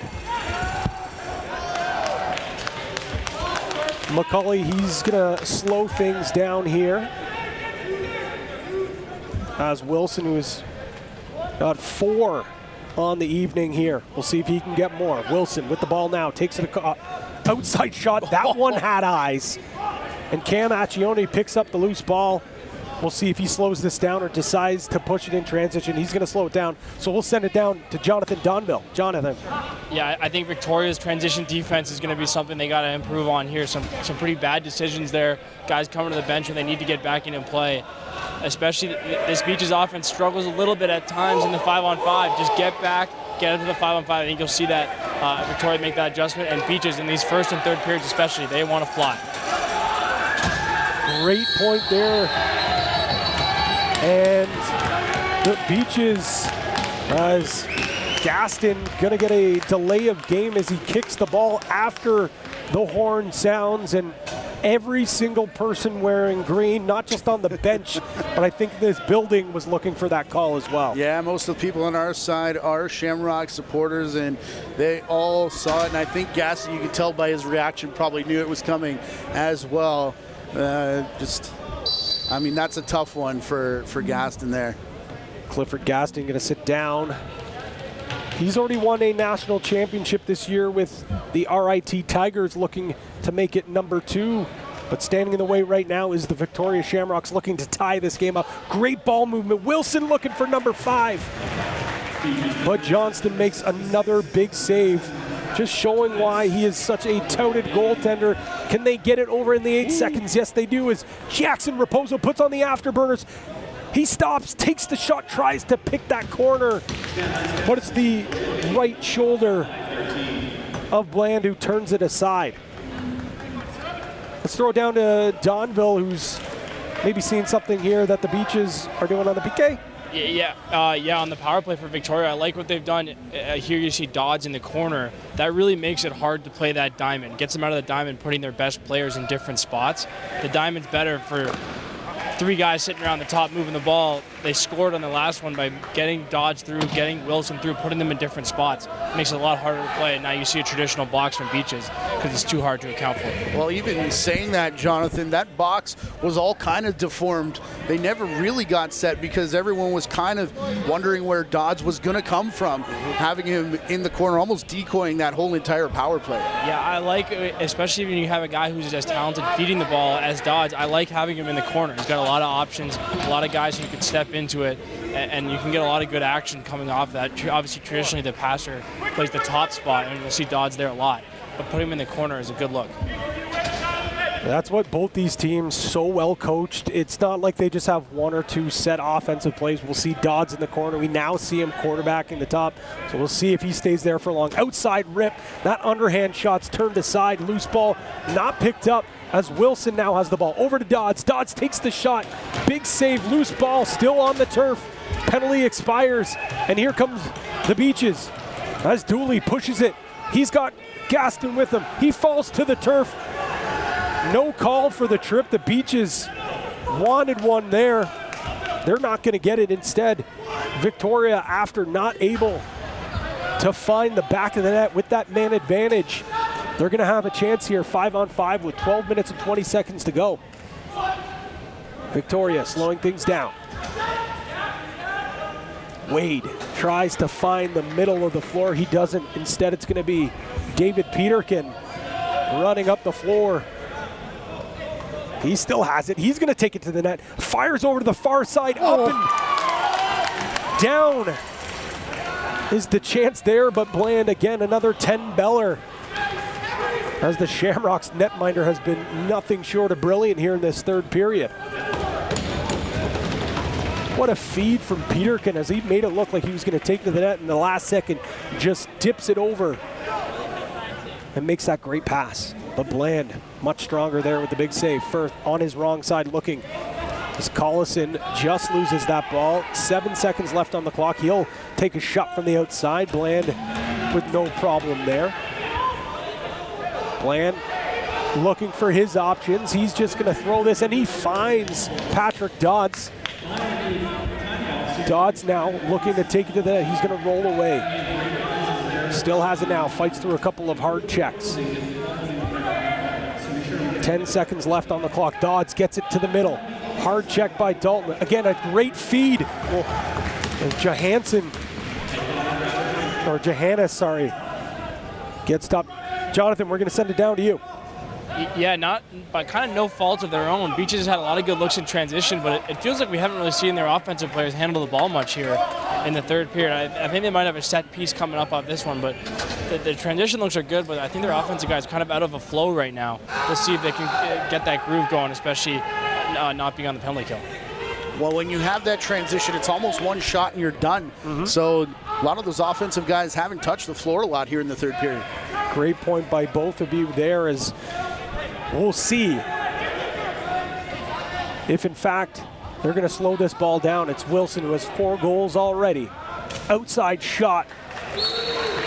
Big stop there as Mitchell Sandberg is denied. 10 to go. Start thinking about player of the game. I think Victoria might be pretty obvious where we are at this point. I tend to agree. There's a handful of players for the Beaches that you could pick as well. Firth fires over to Palmer. Palmer with a skipper that's fools almost fools Bland, but he's able to get that last millisecond stop there. That's one thing that when he guesses wrong, he's sneakily athletic to be able to make that last minute adjustment to make that big stop. 15 seconds on the clock. Anderson beats his man underneath, but again, another great save from Bland. Both these goalies, I think, Matt, you could put their name in the conversation for player of the game. Manning, waiting, looking, little face dodge, has some space. Big block by Dalton. That's got to be his third block of the game so far. Dalton goes out to his man. DeCicchio runs in, unable to find the back of the net there. I think he just ran out just a little bit of real estate there. Yeah, Dalton, you credited him on that last offensive set. A graduating Beaches player coming over at the trade deadline from KW, a chance to play here for the championship. And he is a Toronto-born player, played a lot of lacrosse. Oh, as that one just misses the top left corner. Played a lot of high school field lacrosse, travel lacrosse with a lot of guys on this team. So it was bittersweet that, you know, he was able to finish off his career here with the Beaches. Backdoor feed, again, another great save by Johnston.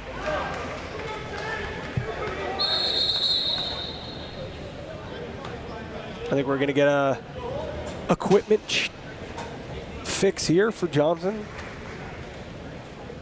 Or a water break. Regardless, whatever it is, these two goaltenders deserve a little breather. That was pretty squirrely. We've been running for 12 minutes straight here, pretty much back and forth in transition.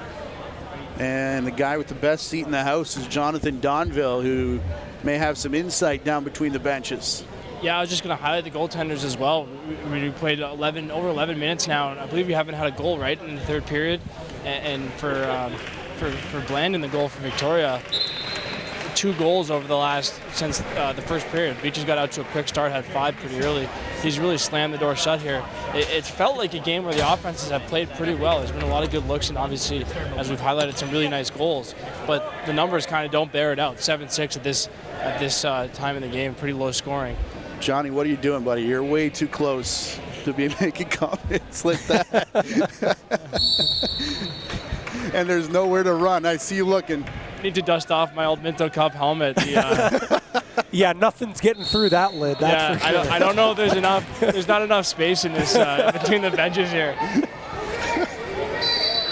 might catch an oopsie here on a drive-by with one of these guys. It's a long week. We would not be surprised if one of those come whizzing down below. But right now, possession is key. I don't think anyone's going to waste a ball here. Great ball movement. Oh, and Will Johnson again. You're lucky, Johnny. Oh. The broadcaster's jinx was almost undefeated. Great save by Johnson. And Matt, we saw a lot of Johnson last year in that bubble season, whether he's playing with the Futures Division Beaches team or being the backup for this Beaches team, but getting a heavy dose of work. He has come into his own, especially here in this game. Anderson doing some window shopping. Over to Hickey. 7 seconds left on the clock. Unbelievable defense by the Shamrocks. Again, Owen Russell with another caused turnover. And a soak from Cameron Lum right at the end of that shot clock. Goes off hobbling, and that's just, I mean, that's Minto Cup lacrosse right there. Cameron Lum, another player going to be entering in the draft. He's a guy looking to improve his stock, and plays like that will make general managers and coaches across the National Lacrosse League foam at the mouth. Big stop there from Will Johnson, who's been so good early on, man. We talked about it before the game started. We said the Minto Cup, would you not expect more NLL caliber goaltenders at this tournament? And certainly both have been sharp here in game number 1. 6 minutes and 30 odd seconds to go. 7 seconds left on the clock. Firth needs to make some magic happen. Fires over to Anderson. Anderson, 2 seconds on the clock. He needs to get it off. Tries the shovel, and he gets thrown to the turf. Anderson is never out of a play. If you haven't seen this guy play, first off, you need to update your Twitter account. Secondly, He's going to do something special at this tournament. I guarantee it. Ferry now with a chance. He's pushing it in transition, slows things down. Smart play there from one of the finalists for the Ontario Junior Lacrosse League Defender of the Year. But it's going to be the offense here with the possession for the Beaches. Firth against Russell. Sign me up for this matchup all night long. Great slide there from Victoria, putting pressure on Firth. 0 seconds left, so a shot just goes wide, but again, textbook defense from Victoria. As good as the Shamrocks defense was in that first period, and we highlighted it, they're really just digging in right now as we're into the money time here in a one-goal game. One-goal game. Victoria looking to tie things up, as it is 7-6 in favor of the Beaches. Dodds with some space, takes the shot, looks off his man, takes that shot, but again, another huge stop by Johnson. This is not a record. It is the same thing over and over with both these goalies. Looked off the 4-goal man at that. Victoria bench trying the little Beaches flip trick there. A little bit of an uncharacteristic bounce pass, casual pass there, and I don't know if you could pick that up on the broadcast. Riley O'Connor saying, we're not going to beat ourselves. We need to clean things up, as that one almost beats Will Johnson, hits the side of the net though. On an island is Chris Harlan, but he takes a hard bump on the back, so Trent DeChico's not able to take advantage of what could have been glorious for one of the more athletic players on the floor. Beaches with it now. Firth has it, waits, takes the shot, Bland with a stop. And here come the Shamrocks, chugging down the floor. That's Caden Granberg. Granberg with a shot. But once again, it's Willie J with a big stop. Dalton picks up another loose ball. He has been outstanding for this Beaches team. Hickey over to Firth, 15 seconds on the shot clock. Over to Gaston. Palmer down low behind the net is Accioni, trying to find someone in the middle. No one connecting here. 5 seconds on the clock. Firth needs to get something done here. Takes the shot, but Bland stands his ground. McCulley runs this ball up the floor. Gets that over with relative ease. Dooley with some pressure here on the Shamrocks. Manning over to the far side. DeChico on the run, waits, takes the shot right into the crest of the Beaches jersey. Beaches have to get this over just with a couple of seconds here. Phoenix Lefebvre finds Robinson, who then quick sticks that one over to Collison. 18 seconds on the shot clock. Not too many better teams than these two can transition the ball up the floor and allow their offense to get as much possession time as possible. Hickey, 4 seconds on the clock. Big swim move, but a great check there. As I believe that was Braden Lady, another player who's possibly going to hear their name called at this year's NLL draft.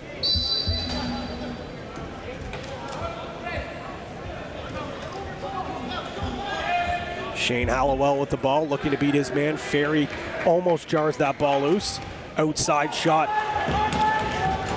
Making it look a little more difficult than he normally does is Will Johnson, but Dalton, the veteran defender, picks up the loose ball, gets it to safe space. He has been an absolute animal, especially late here in this third period. Yeah, you can throw Dalton's name in there, that player of the game on the Beaches side. Firth finds Anderson, who takes that outside shot, but it hits the right shoulder of Bland. Both these goalies absolutely dialed here in the late stages. We're getting close to the end of regulation here. 2 minutes to go. Wilson tries to find his man Manning in the middle as Robinson picks up that loose ball. He's going to put on the afterburners, gets that over center. Robinson, the brother of Brandon and Justin, who both play for the Buffalo Bandits. Brandon just signing with the Bandits, so the lacrosse bloodlines between brothers continue. Firth picks up that ball in the crease, just loses it though. And here comes a timeout as Cameron Lum gets it over center, calls timeout with 1:31 seconds. The Victoria Shamrocks are going to try to draw something up here, Matt. Yeah, this Toronto defense has really been locking down Casey Wilson the last couple times.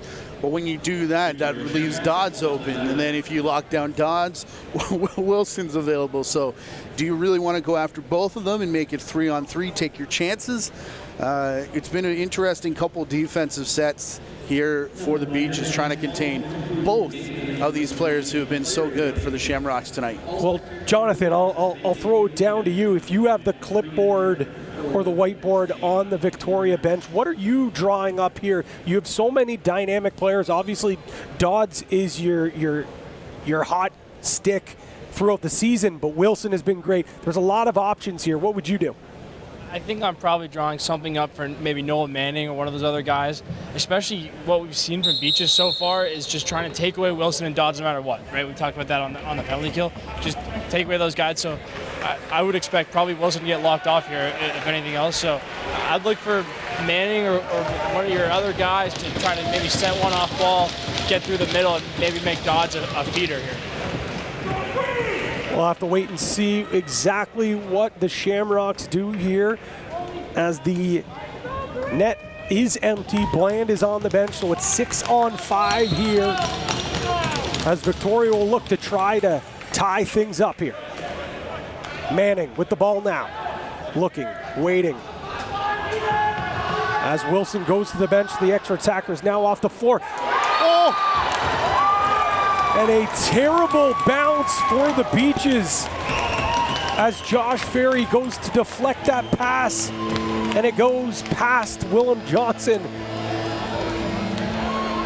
to tie this game at 7.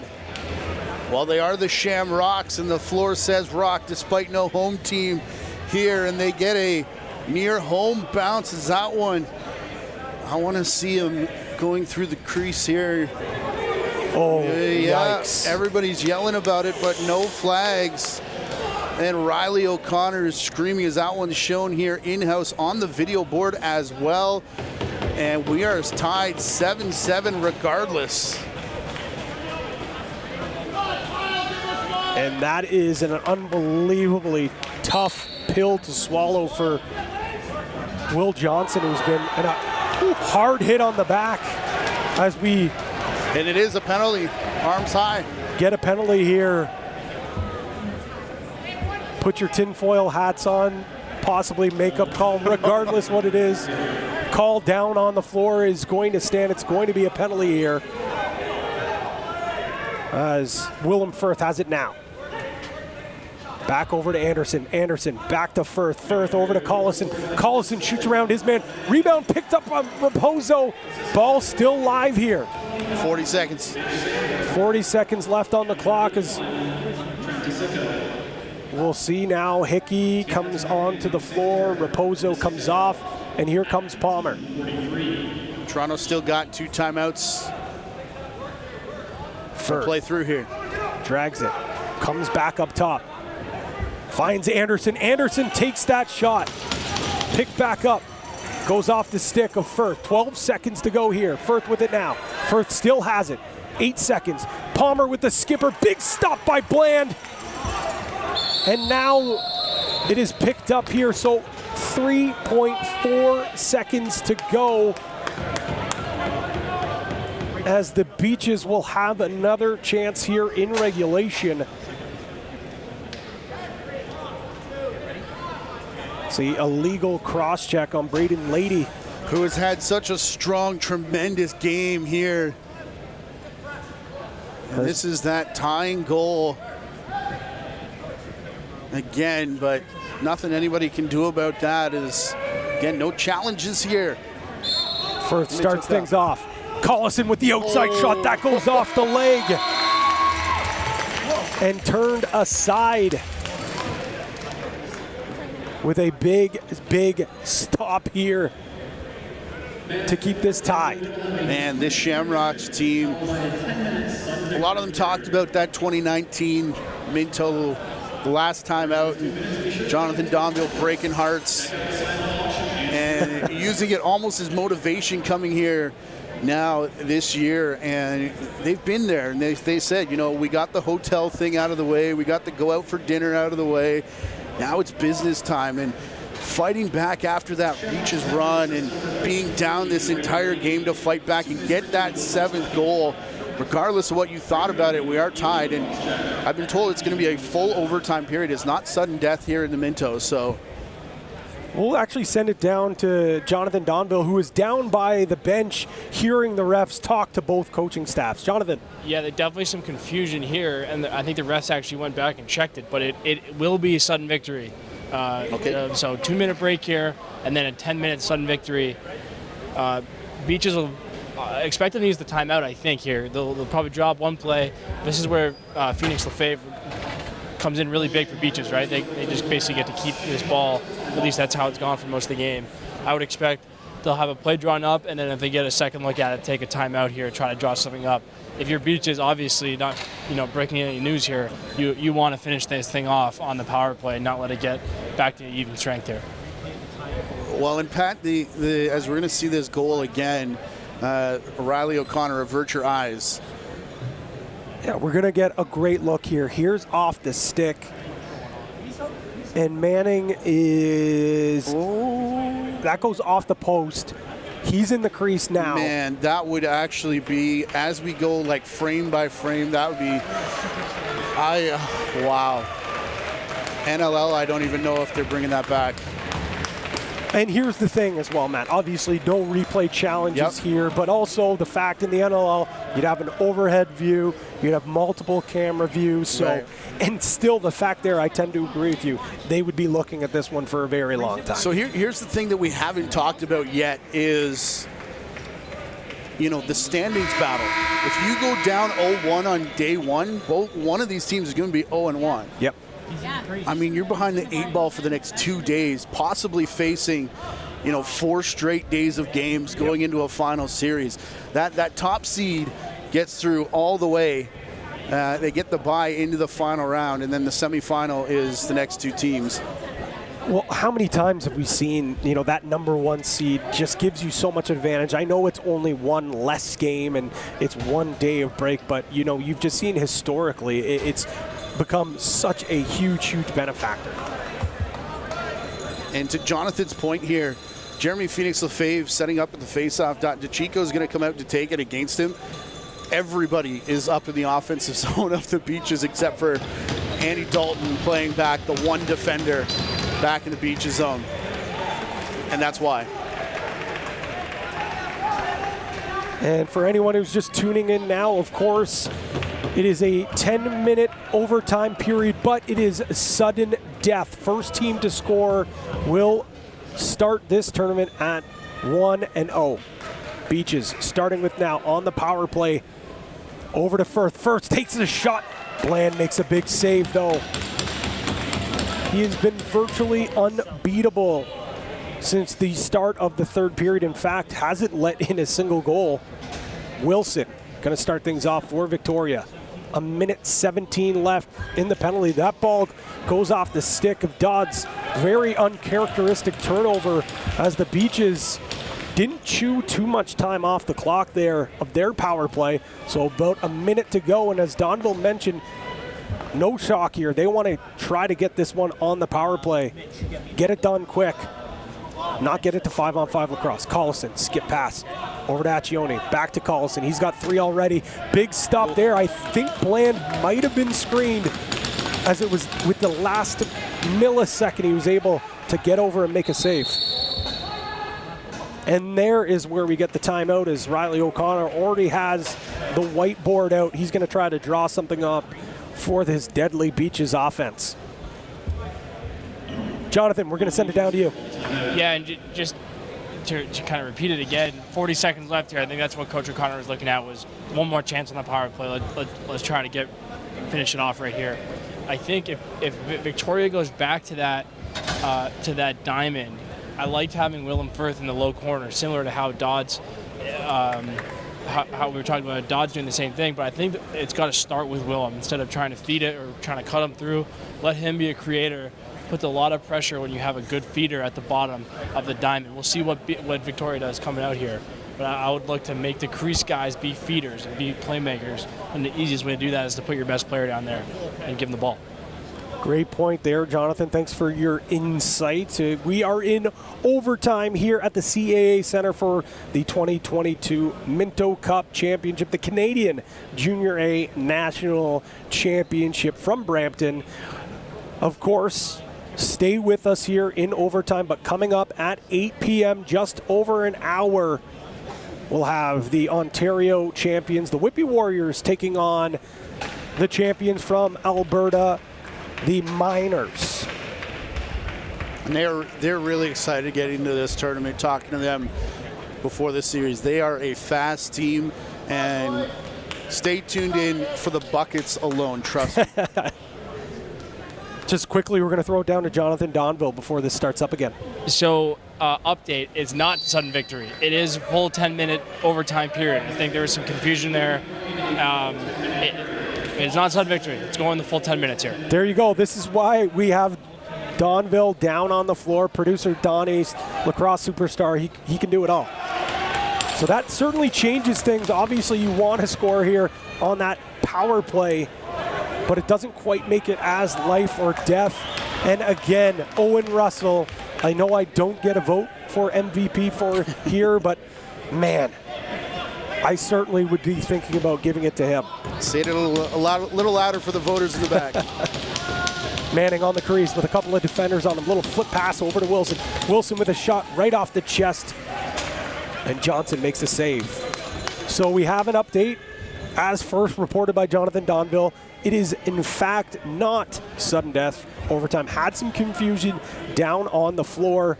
We figured things out, so next goal does not win. But the way these goaltenders have been playing, Matt, I wouldn't be surprised if that is what happens. Big outside shot there from Anderson, a little unorthodox. But it goes off the shoulder and out, so the Beaches will regain possession 5-on-5. As Firth has his man on an island. Fake pick there from Hickey. Firth still with it now. Russell checked on him hard. Back over to Anderson. Anderson skipped to the crease. Palmer waits, comes around that hard pick. Finds Firth into the middle. Gaston with it now. Tries to fight through, and almost gets that to go. Instead, it's going to go off Bland and into the stick of who else but Jacob Hickey. The guy comes up with big loose balls in big moments. Gaston looking, fires over to Firth. Firth with a shot and scores! The pride of Nepean, Ontario, rips that one by Adam Bland, and the Beaches take an 8-7 lead here in overtime. The day after Nepean captured the Junior B championship as well. And our insider breaking news expert, producer, and lacrosse superstar called it. It's got to start with Firth, and it ends with him here. The outside shot, you can see Bland's reaction. Didn't see this at all from Firth, but that's how deceptive he is from up top. He's been doing this all season long here in Ontario. As we now get a stoppage here on the floor, as it's 8-7 for the Beaches. Jonathan, our sideline reporter, working overtime literally and figuratively here today, as we're going to get his ear to the grind here to figure out what exactly is going on. But going back to maybe just confirming something there, I don't. Jeremy Bailey, who is in the penalty box here, one of the and if he says a rule is a rule, it's a rule. Yeah, Jeremy Bailey is the walking lacrosse rule book. You can see him there making sure everything's gravy. So the Beaches hold a 8-7 lead, 6:49 here in overtime. Jeremy Phoenix Lefebvre initially wins the loose ball. We'll see if his team can come up with a loose look ball, at- and he does. Jackson Raposo. Spin. Waits again. And we have an injured. Is that Dylan Johannes, I think? I believe so. Took a knee, I believe, coming off this face-off. It was a collision with Lefebvre. Him and Lefebvre were tied up, and a late man came in. Matt, you'll be able to get a great look here on the replay. It might be Pepper who's down, actually. Yeah, there it is. As you can see, the knee of Accioni just right in the side of the helmet, and that is awful to see. As Pepper, I had a chance to talk to him as well, and Pepper comes from a line of championship winners. His father's a Minto Cup winner, Man Cup as well,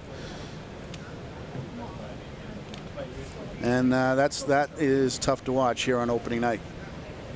The athletic therapist, Charlotte Michaels, sprinted onto the floor really quick. Anytime there's a head injury or something potentially with the neck, you want to act not quickly but swiftly just to make sure everything's okay. And he is slow to get up, but it's good that we see him coming up. He's going to go straight to the room. Hopefully, doesn't look great, but hopefully nothing too serious for him. As well, I think his family's off to our right. And, I don't think there's anything bad about that play.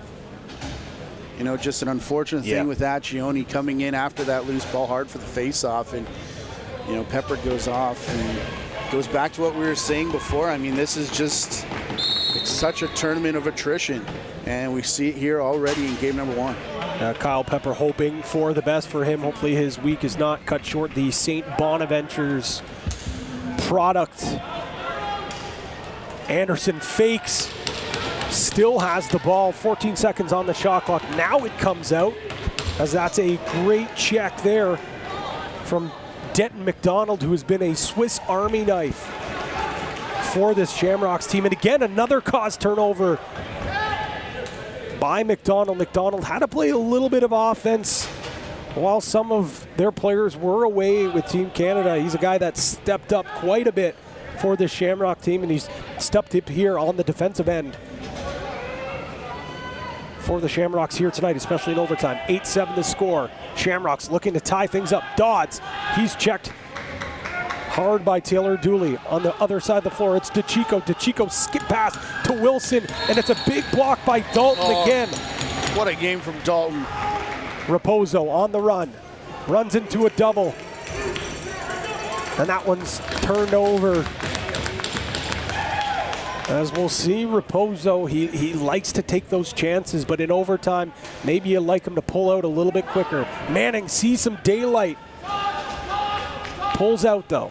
Dodds back over to Manning. Manning skip pass over to the far side.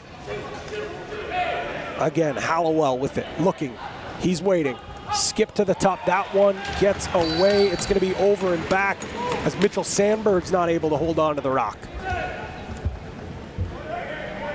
We're going to go down now to Jonathan Donville, who's got a quick point here. Yeah, I totally agree with the point about Dalton. I think he's been outstanding tonight. And just want to point out again how impressive it is.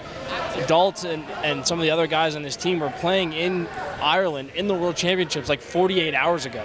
And like 8 of those hours they're on a plane coming home. It's insane, like the turnaround these guys. And like Wilson, Dalton, all of these guys have been the best players on the Florida Night Ferry. They've all been monsters, and it's just a credit to these guys for being in awesome shape and being mentally tough enough to come back after a tough rebound and be outstanding to start the tournament. Wilson, one of those Team Canada members, takes the shot. It's turned away. Also mentioning, but I will say again, as we just so many times in this tournament, it's some of the unlikely heroes that come up big in some of these big moments, but so far for the Beaches, it's the most likely hero, as Willem Firth has the game-winning goal as it stands right now. Hickey with the shot. That one hits the chest of Adam Bland. Talked about David Anderson as well, playing for the Haudenosaunee, winning a bronze medal. Actually only got his gear about, what, an hour before game time? Yeah. The airport, not the friend of the Minto Cup. Great feed from Wilson, but and high sticking coming to Trent DeChico. And maybe more as Phoenix Lefebvre jumps in. I think Taylor Dooley's going to get the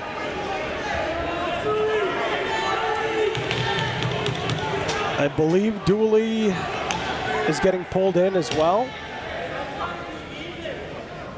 Possibly not. But as you mentioned, Matt, I think we may see a little bit more of the officials going to have a chat here. What we do know, though, Trent DeChico going to sit down for 2 minutes or less. Tensions are high. You never want to see one of your players take a healthy lick like that. But at the same time, this is a long tournament. This is a big moment in overtime. And there goes Raposo.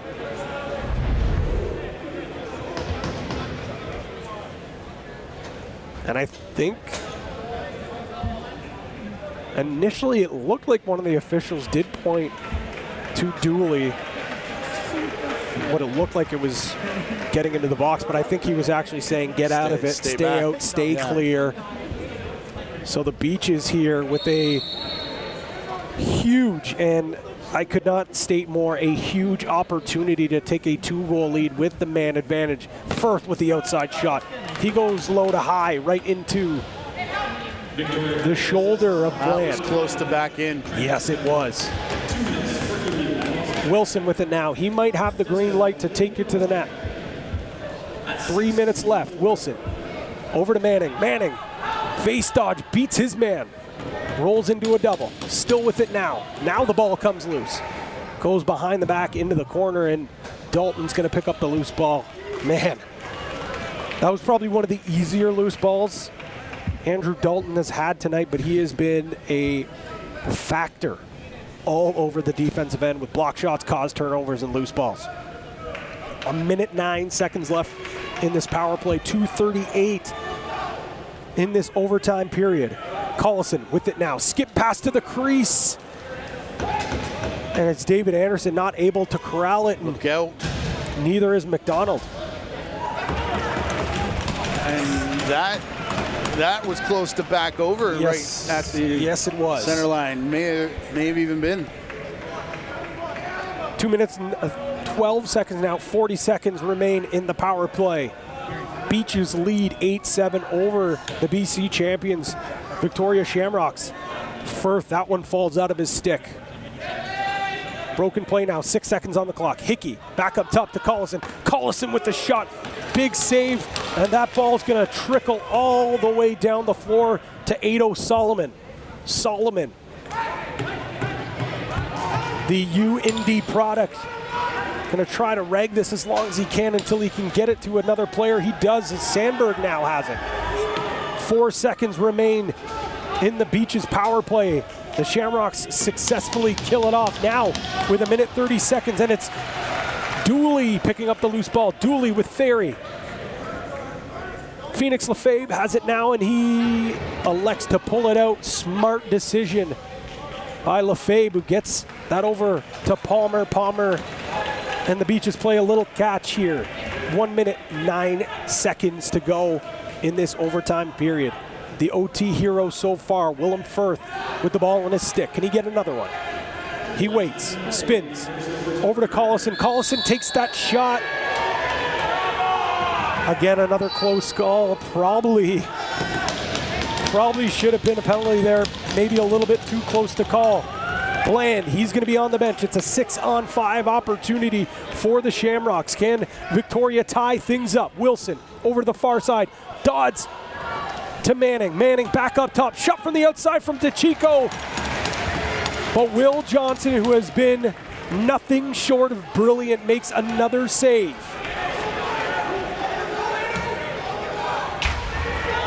As Jonathan Donville, we can hear him say, Victoria has to go, and now they're starting to put pressure on the Beaches. Hickey over to Palmer, 9 seconds. Palmer takes the shot and scores!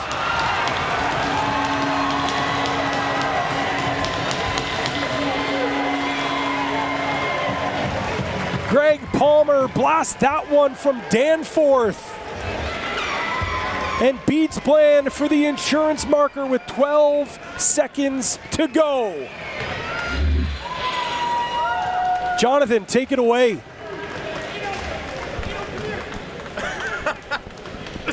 Over he goes. Oh yeah, check this out. Hold my water bottle, coach. Check this out.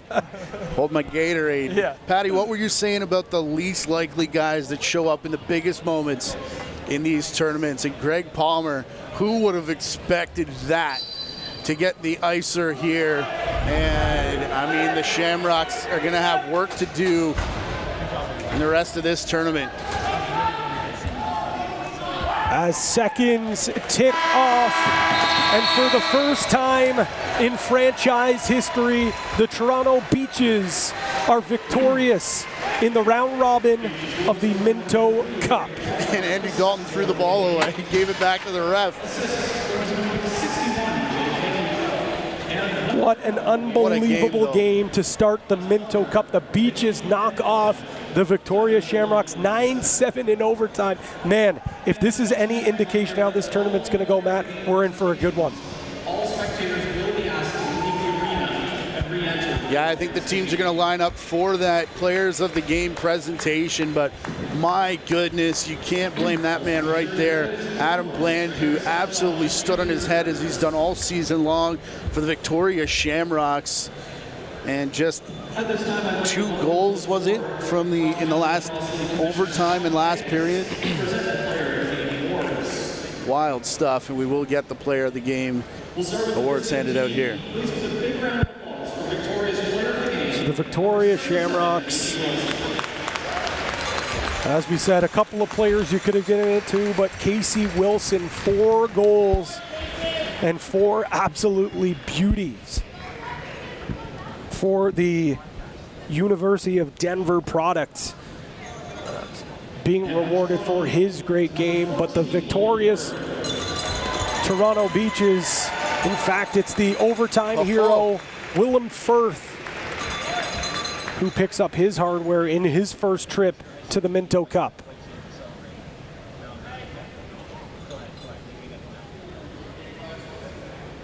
Again, Pat, you want to get that first win out of the way. You do not want to get your first loss on opening day.